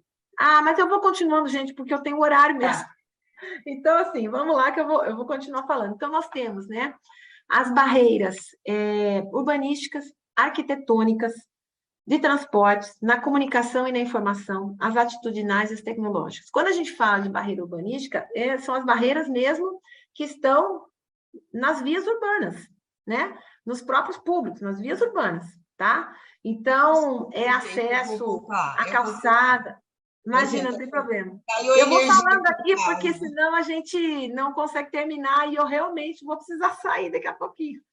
Então, quando a gente fala, né, das barreiras urbanísticas, a gente está falando das vias públicas mesmo, elas têm que ser acessíveis a todas as pessoas, né? Quando a gente fala, e aí nesse caso, são de espaços públicos e privados, quando a gente fala de espaços privados, mas de uso coletivo, que eles têm que ser acessíveis, né? Quando a gente fala das barreiras arquitetônicas, a gente está falando das barreiras nos prédios mesmo, nos edifícios públicos e privados. E aí, sim, a questão de rampa, né, de sensores, daquele caminho para as pessoas com deficiência visual. A gente fala de adaptações que tem que existir nesses prédios para que essas pessoas possam circular livremente com segurança. Barreiras nos transportes, aqui a gente está falando de todo tipo de transporte público, nos carros privados também, né? Barreiras na comunicação e na informação, que eu vejo que no ambiente laboral é uma das grandes barreiras, principalmente quando se contrata pessoas com deficiência auditiva. é que a gente vê que eles têm uma dificuldade muito grande nessa questão da comunicação e da informação adequada para o cumprimento das suas tarefas diárias, né? Cotidianas. As barreiras atitudinais, que eu até grifei aqui, que para mim é a principal barreira que tem que ser quebrada, porque se a gente não quebra essa barreira atitudinal, a gente não consegue quebrar as demais. Essa é a primeira que tem que ser quebrada, né? Que é o comportamento, é a crença que a gente tem de que essas pessoas não conseguem ou não conseguirão desenvolver as mesmas atividades que a gente consegue, não conseguirão produzir com a mesma excelência que o outro trabalhador vai conseguir produzir. Não, eles vão sim. Basta ter as adaptações razoáveis, basta ter os equipamentos adequados, as tecnologias assistivas para que eles possam desenvolver as suas habilidades, tá? E as barreiras tecnológicas, que são barreiras que fazem com que essas pessoas não consigam ter acesso à tecnologia, né? E é por isso que precisa da tecnologia assistiva, para que eles tenham acesso às tecnologias, assim como qualquer outro trabalhador, tá? Pode passar. Aqui eu estou falando sempre em relação ao trabalhador, porque nós estamos falando de relação ao trabalho, então isso aqui se aplica para tudo, obviamente, né? Então, o artigo 34 da Lei Brasileira de Inclusão, ele fala, né, que a pessoa com deficiência tem direito ao trabalho de sua livre escolha e aceitação, que é aquilo que eu já tinha dito para vocês, né? Em ambiente acessível e inclusivo, em igualdade de condições com as demais pessoas, né? Então, é o que eu falei, a oferta de emprego, nenhuma pessoa com deficiência pode ser considerada de per si inapta para qualquer trabalho. Inclusive, a exigência da aptidão plena é forma de discriminação. Isso está expressamente previsto na lei. Tá? Expressamente previsto na lei. Então, vejam, a exigência da aptidão plena pode ser considerada, vai ser considerado como discriminatória, pode incidir naquelas penalidades da Lei 9.029, e se, por exemplo, obstar o trabalho e obstar a promoção, pode, inclusive, ser tipificada como crime, né? Então, oferecimento de vagas em variadas funções, que precisa ser feito, né? E setores disponíveis na empresa com a divulgação ampla e acessível a todos os tipos de deficiência, possibilidade de crescimento dentro da empresa, acesso a plano de carreira, bonificação, promoções, salário competitivo e compatível com a função exercida. Tudo isso traz a igualdade de oportunidades desses trabalhadores, e é isso que a lei determina que seja feito, tá? Pode passar para o próximo.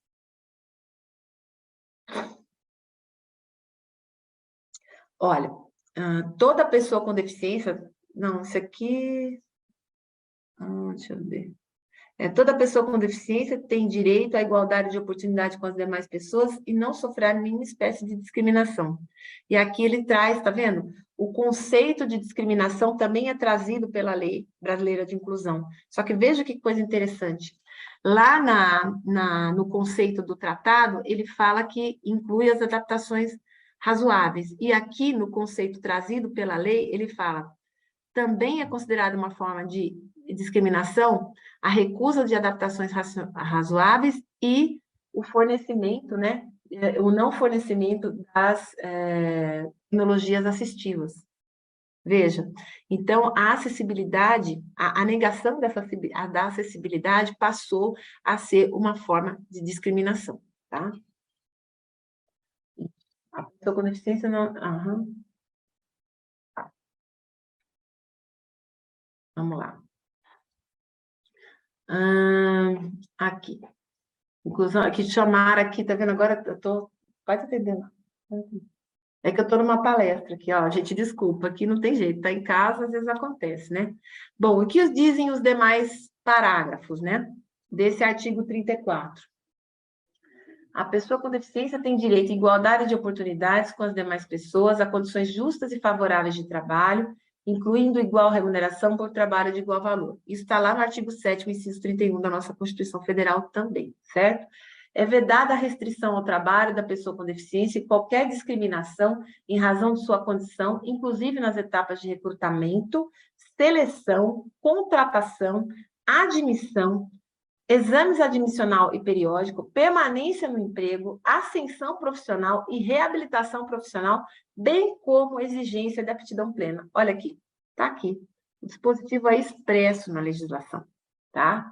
Então, se incorrer qualquer restrição de trabalho em relação a isso, é considerada como prática discriminatória, tá? E aí está sujeito àquelas sanções da Lei 9.029, que eu já expliquei para vocês. Pode passar.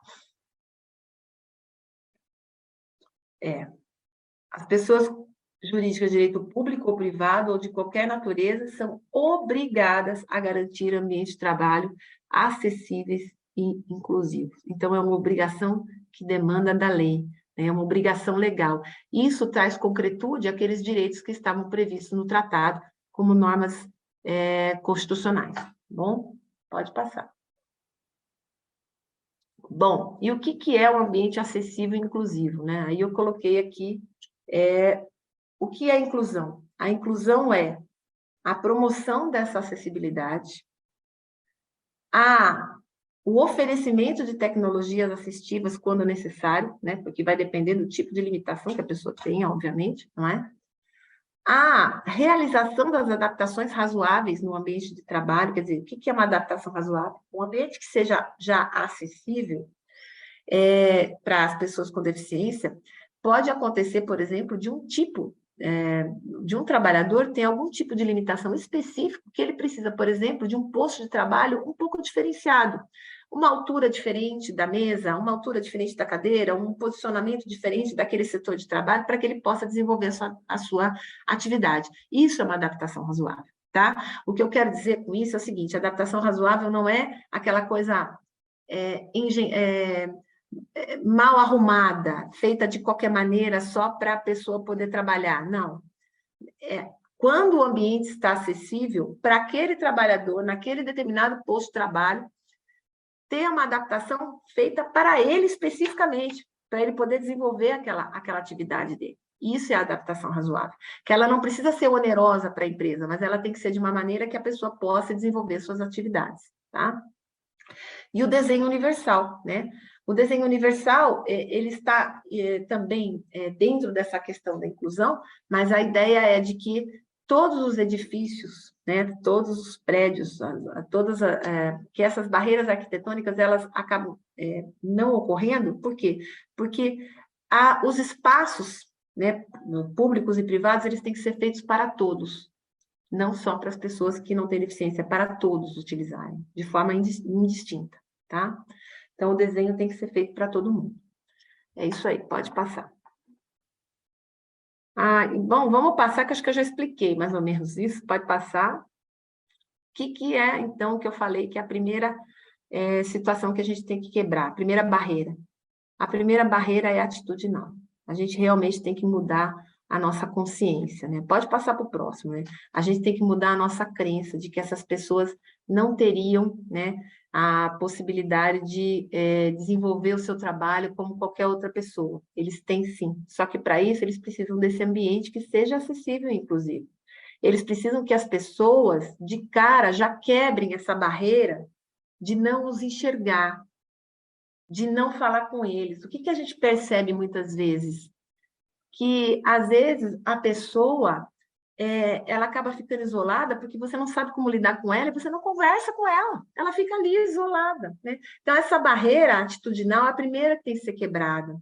O ambiente laboral, ele reflete o ambiente que está na nossa sociedade, que é diverso.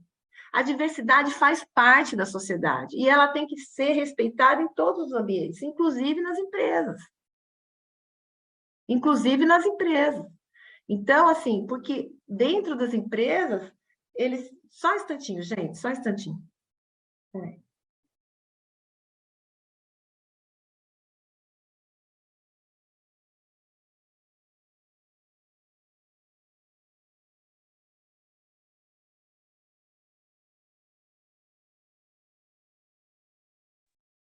Ai, gente, fazer em casa é um problema. Desculpa aqui que estão me interromperam aqui.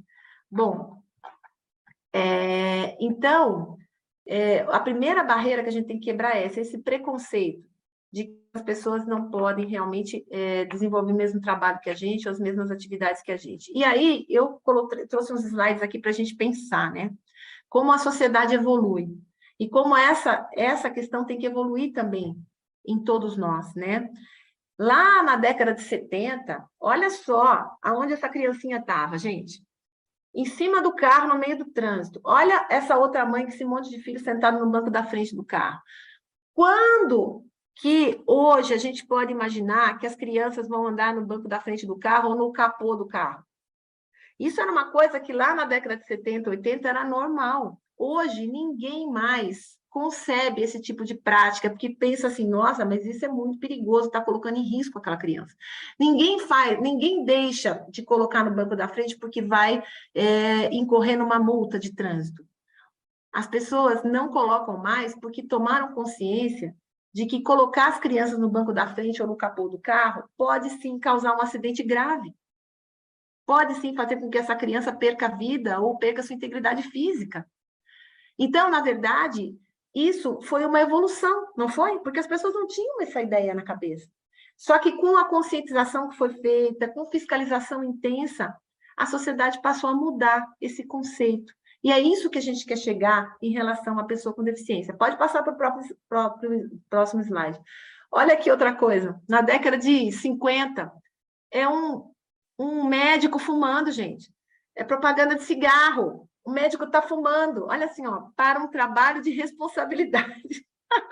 E está lá o médico fumando no intervalo de um atendimento. Quando que hoje se concebe uma propaganda como essa? É infame, não é? Porque hoje a gente vê como a gente evoluiu o pensamento, a gente sabe que o cigarro faz mal. Como é que... E olha, colocaram um médico fumando ainda, né? Para mostrar que isso não iria, de alguma forma, atrapalhar a saúde, que não iria... Então, assim, você veja como a sociedade evolui. Vamos colocar mais um slide aí que eu acho interessante. Olha isso, gente. Propaganda de chocolate. Olha como era a propaganda de chocolate na década de 60. Vejam, era uma criança fumando, porque era cigarrinha de chocolate, depois eles mudaram para rolinhos de chocolate. Então, vejam, gente, o que eu quero dizer com isso é que a sociedade evolui. E é essa evolução, é essa mudança cultural que tem que acontecer na nossa sociedade. Nós temos que enxergar as pessoas como iguais. Nós temos que enxergar o potencial das pessoas. Nenhum trabalhador nasceu pronto para aquela atividade que ele vai desenvolver. Quando uma empresa contrata um trabalhador, seja ele qual for, ele não sabe qual é a tarefa que ele vai fazer. Ele vai ser treinado e capacitado dentro da empresa para fazer aquela atividade. E com o trabalhador com deficiência não é diferente.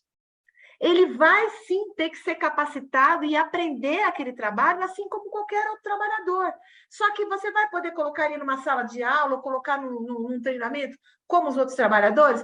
Obviamente não. Por quê? Porque ele precisa de adaptação razoável. Ele precisa de um ambiente que seja acessível para ele. Porque se você colocar uma pessoa com deficiência auditiva numa sala onde está todo mundo escutando um treinamento, sem uma pessoa com intérprete de Libras lá, ele não vai entender o treinamento. Então, veja, esse treinamento tem que chegar nesse trabalhador. Se ele tiver num posto de trabalho em que não haja uma comunicação eficaz com ele, ele não vai ter feedback de que se ele está fazendo certo ou se ele vai estar fazendo errado. Então, tem que ter, sim, uma comunicação acessível e adequada para aquele trabalhador. Se o trabalhador for cego e trabalhar com computador, por exemplo, ele tem que ter uma tecnologia assistiva adequada para que ele possa utilizar do computador de forma autônoma e independente, sem precisar da ajuda de ninguém. O ambiente dentro da empresa tem que estar preparado para receber esse trabalhador, para que ele possa se locomover dentro da empresa sem precisar de ninguém. E isso é possível ser feito. A gente acreditar que esse trabalhador vai incorrer numa situação de insegurança é uma crença que a gente tem que deixar para trás. Assim como a gente deixou para trás essas crenças também. Se o ambiente estiver acessível, ele vai sim se locomover com segurança dentro da empresa. Mas ele tem que estar acessível. Né? Ele tem que ter as adaptações. É isso que se requer. É essa visão que o tratado e a lei impõem para nós daqui para frente, não é? Pode passar para frente. Então, aqui, assim, já indo para a finalização, né? O que a gente precisa fazer para incluir, né? A aceitação e entendimento desse conceito novo, que é muito importante. A gente parar com esse critério médico, que era excludente, e começar a ver que são as barreiras no ambiente que impedem essas pessoas de desenvolver com autonomia, segurança e independência as suas atividades, né? Nós precisamos sensibilizar, ser agentes multiplicadores. Da mesma forma que eu estou falando aqui para vocês, É importante que vocês repassem isso para suas chefias e para as equipes que trabalham com vocês. Porque não adianta o RH estar preparado para receber esses trabalhadores se lá na ponta, na produção, naquele setor onde ele vai trabalhar, as pessoas não estão preparadas. Porque ainda estão com aquele traço cultural de preconceito e de estereótipos que culturalmente elas absorveram. Então, essas pessoas também têm que ser treinadas. Essas pessoas também têm que ser sensibilizadas, para que elas aceitem de uma maneira natural esse novo colega que vai entrar naquele ambiente de trabalho. Então, essa sensibilização ela pode ser feita através da CIPA, de treinamento, de curso, com RH, né? Então, é importante que isso ocorra. A adoção de normas internas sobre valorização da diversidade, inclusão e respeito nas relações interpessoais. Então, assim, por que isso? Porque essas normas internas de valorização da diversidade, elas vão trazer o quê? Conceitos contra assédio moral, por exemplo. Né? Elas vão trazer esse respeito na interação entre as pessoas que tem que haver. Essas pessoas, elas não podem ser excluídas, elas têm que estar incluídas, elas têm que participar do time, elas têm que se sentir pertencendo à empresa. Quando elas têm aquele sentimento de pertencimento, de que ela produz, que ela está lá contribuindo para aquela corporação, ela vai produzir muito. O vídeo que eu vou passar aqui no final fala bem dessa experiência, que eu gostaria que vocês assistissem, que é muito interessante, tá? A eliminação de toda forma de discriminação, seja no processo seletivo, na manutenção do emprego, na ascensão profissional, ou até na rescisão do trabalho. A rescisão ela não pode se dar por conta da deficiência, ela tem que se dar por conta ou do trabalhador que não se adaptou, não gostou do trabalho que estava fazendo, porque não atendeu às expectativas como qualquer outro trabalhador. Mas não por conta da deficiência, porque isso é uma conduta discriminatória e pode ser crime, nós já falamos das consequências jurídicas em relação a isso, tá? E o entendimento que o trabalho é o patrimônio cultural e moral do trabalhador, né? Pode passar para frente, que nós estamos aqui indo para o final, que acho que é a minha conclusão aqui, olha. Então, assim, quando a gente fala da questão do meio ambiente de trabalho, né, que é um dever do empregador, que inclusive é responsável objetivamente, né, pelo seu meio ambiente laboral, e quando eu falo da responsabilidade objetiva, eu estou falando o seguinte, que a gente não tem que provar que houve culpa no descumprimento, basta provar que houve o dano, né? Então, o que eu quero dizer é o seguinte, que essa responsabilidade, né, do empregador, de manter esse meio ambiente de trabalho rígido, não é apenas em relação às questões ambientais, físicas, né? A proteção de máquinas e tudo isso, mas também em relação ao ambiente social, né? A essa interação social. O ambiente tem que ser saudável moralmente, mentalmente, psicologicamente, né? É preciso que a saúde e a segurança sejam construídas sob o ponto de vista ético, mental e moral, né? Esse ambiente de trabalho sadio deve ser também acessível, inclusive, e livre de qualquer prática discriminatória, porque com a discriminação, esse ambiente começa a ficar poluído e as pessoas adoecem, é o que acontece, não é? Então, assim, com esse ambiente acessível, todos ganham. O trabalhador com deficiência, porque está inserido e está se sentindo pertencendo àquela corporação. Os demais colegas de trabalho se sentem felizes também, porque estão sentindo que estão ali solidariamente também ajudando o seu próximo. E isso faz com que as pessoas produzam mais. Tem até estudos científicos que já testaram isso, que empresas que fazem da diversidade um objetivo, elas produzem mais. Porque as pessoas se sentem felizes de trabalhar ali. Um ambiente que ele é livre de qualquer prática discriminatória é um ambiente produtivo, é um ambiente em que todo mundo quer participar e quer contribuir cada vez mais. E é assim que a gente quer chegar nessa questão da inclusão. Então, para além, né, do cumprimento da cota, da fiscalização, né, desse cumprimento pelos órgãos fiscalizatórios, é importante que haja essa conscientização em relação à inclusão e essa quebra da barreira atitudinal, que é a primeira. Porque com a gente quebrando até a barreira atitudinal, as outras já já vão acontecendo sucessivamente, né?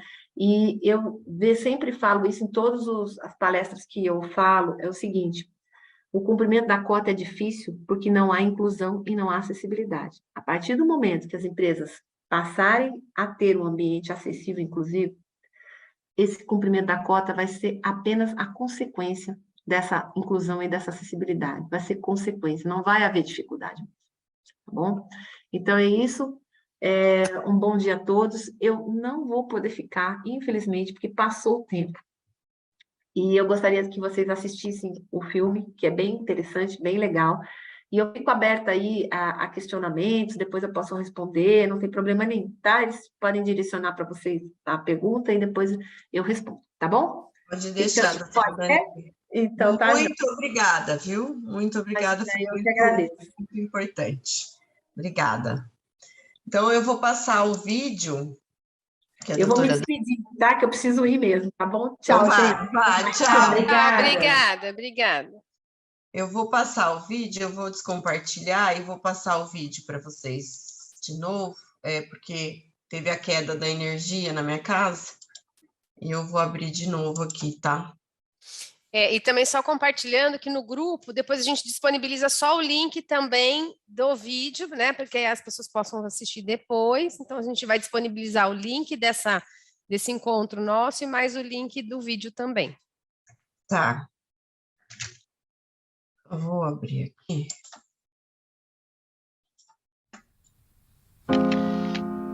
Ministério Público do Trabalho. Organização Internacional do Trabalho. Apresentam Meu nome Tarcísio é Paciello, especialista de sistema IBM. Eu estou tudo profundo, mas eu estou leitura labial com Libra. O futuro que queremos. Comunidade. Trabalho decente e inclusão de pessoas com deficiência. Episódio 8. Comunicação, interpretação e inclusão. São Paulo, Brasil. Eu tenho mais um irmão, tudo, também dependente. Só que minha mãe é mais voltada, que levava de médico para ver. Enquanto fala, Tarcísio também se expressa em Libras. Ouvindo, voz, aprender a coisa. Minha mãe levou um apoio para te treinar como falar. 14 anos tem que falar. Uma escola, não tinha intérprete. Não tinha língua de nada. Então que eu tive dificuldade. Cada ano eu passava com operação. Doutora Márcia Bandini, presidente da Associação Nacional do Trabalho. Antes de mais nada, do porquê a gente está falando sobre isso.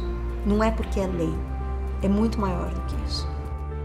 Aí depois eu entrei na faculdade, numa área de tecnologia, uma rede.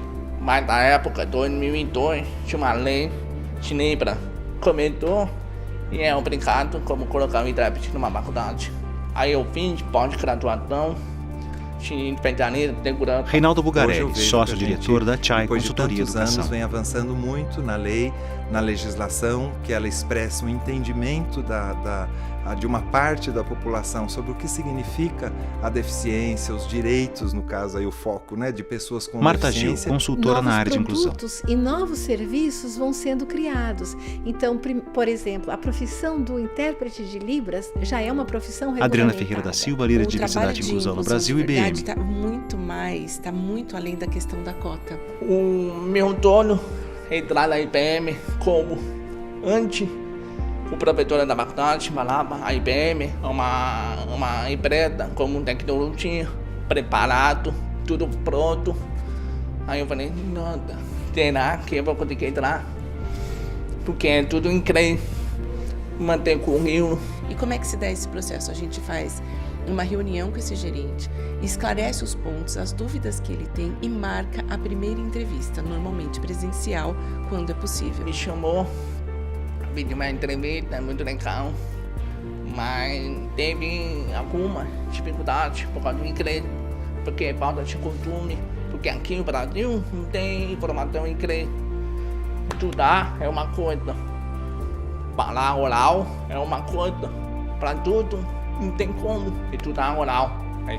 Então o nosso processo ele visa incluir a pessoa com deficiência, de diversas deficiências, não só pela questão da acessibilidade física, mas também em pensar em quais são os equipamentos e acessibilidade ou tecnologia assistiva, que é o que se chama no mercado, que vão facilitar a inclusão dessa pessoa com deficiência no time.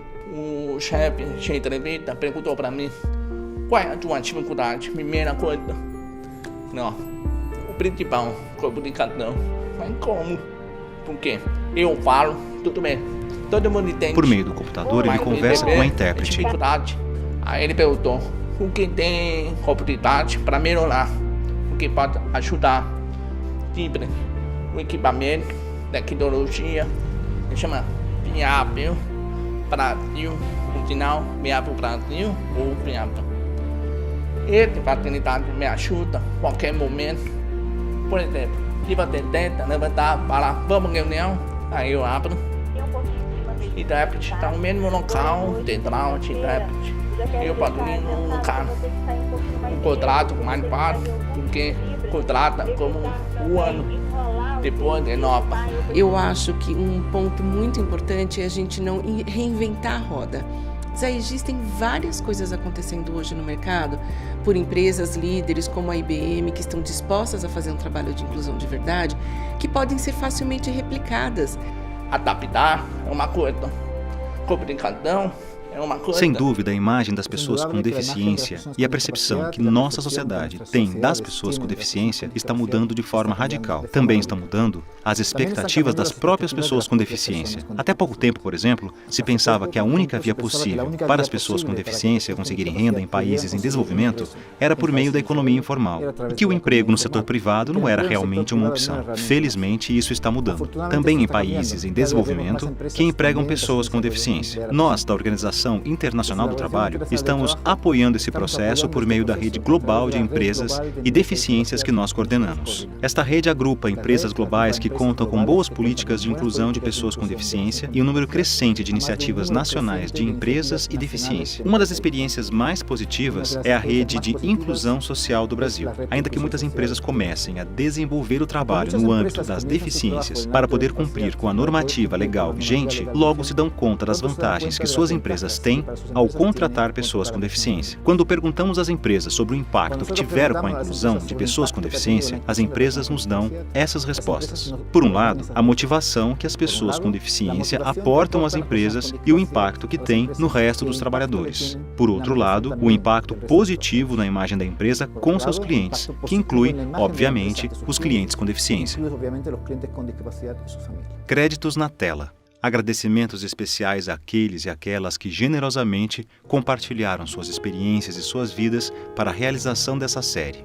Realização: Ministério Público do Trabalho, Organização Internacional do Trabalho, Apoio: Nações Unidas no Brasil, CRPD 10 Years, Disability Rights are Human Rights.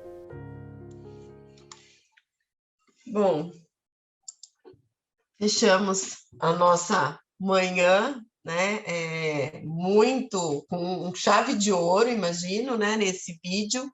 E esse vídeo já é também, né, ao final da palestra da doutora Daniele, quando ela começa a trazer sobre as tecnologias assistivas, né, desenho universal, enfim, ela já deu um spoiler do que nós vamos ter semana que vem, que é um convidado, o Dr. Romeu Sasaki. Ele é uma sumidade nessa área, e ele virá também trabalhar junto com vocês para falar sobre acessibilidade, desenho universal, enfim, tudo que a gente busca aí de recursos para construir realmente uma empresa inclusiva na sua essência e gerar oportunidades e acessos para todos, em todos os locais.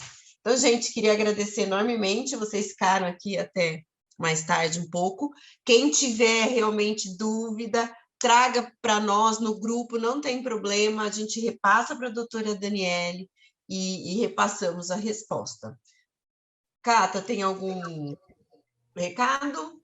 Não, eu já disponibilizei no grupo, é só compartilhando também. No nosso grupo tem o link lá do canal do YouTube. Se vocês fizerem a pesquisa, vocês também conseguem ver todos os episódios, né, do 1 até, não sei, 8, 9. Então, também fica o convite aí para quem quiser conhecer um pouquinho mais. E mais tarde, entre hoje e amanhã, eu disponibilizo também a gravação do dia de hoje. Joia, gente. Muito obrigada pela presença de todas e todos, tá bom? Só um minutinho. Quando vocês falam desse grupo, que grupo seria esse? É o grupo do Hub. Você está no WhatsApp. Pelo WhatsApp. Tá. Eu não estou inclusa, essa era a minha dúvida. Ah, não? Então passa para nós o seu contato de celular aqui no chat. Posso colocar aí? Ótimo. Você colocando aqui para a gente já coloca. Então, te peço desculpa e enfim, a gente te coloca... Gina, faz perto. Acabei de colocar aí. Tá joia. Tem alguém também com a mão levantada? Oi, é a Dione. Oi, Dione, tudo bom? Tudo bem. Eu precisava falar com você, no particular, sobre um outro projeto que a gente pretende fazer aqui na Electro. Tudo bem, Dione. Posso pedir para a Carol agendar, então, o encontro com você? Sim, Ou sim. você quer... Eu, inclusive, já tinha... Não, pode ser a Carol, eu já tinha falado com ela e a semana passada a agenda estava pesada, aí eu vi que agora você já está disponível, você estava em férias, viajando, enfim. Aí, se a gente consegue marcar alguma coisa para essa semana... Sim, sim. Eu vou falar. Tem disponibilidade. Você tem meu WhatsApp, não tem? Acredito que sim, no grupo tenho sim. Pode mandar também mensagem para mim, enfim, eu e a Carol, a gente vê e já acerta uma agenda para você, tá bom? Tá bom, um abraço. Um abraço, obrigada, Dione. Gente, muito obrigada pela possibilidade. Coloquem. Meninas, tem também um instrumental que a gente colocou de avaliação de acessibilidade para vocês fazerem uma reflexão para dentro da empresa. A gente tem algumas empresas que já responderam, outras não, mas eu vou ver com a Catarina a gente mandar pelo menos de novo no grupo e mandar por e-mail. Então, se vocês puderem colocar o e-mail de vocês lá no grupo, a gente vê e já coloca também. E para você que está assistindo, se puder fazer a mesma coisa, eu agradeço. Tá bom, gente? Obrigada. Bom dia. Tchau, tchau.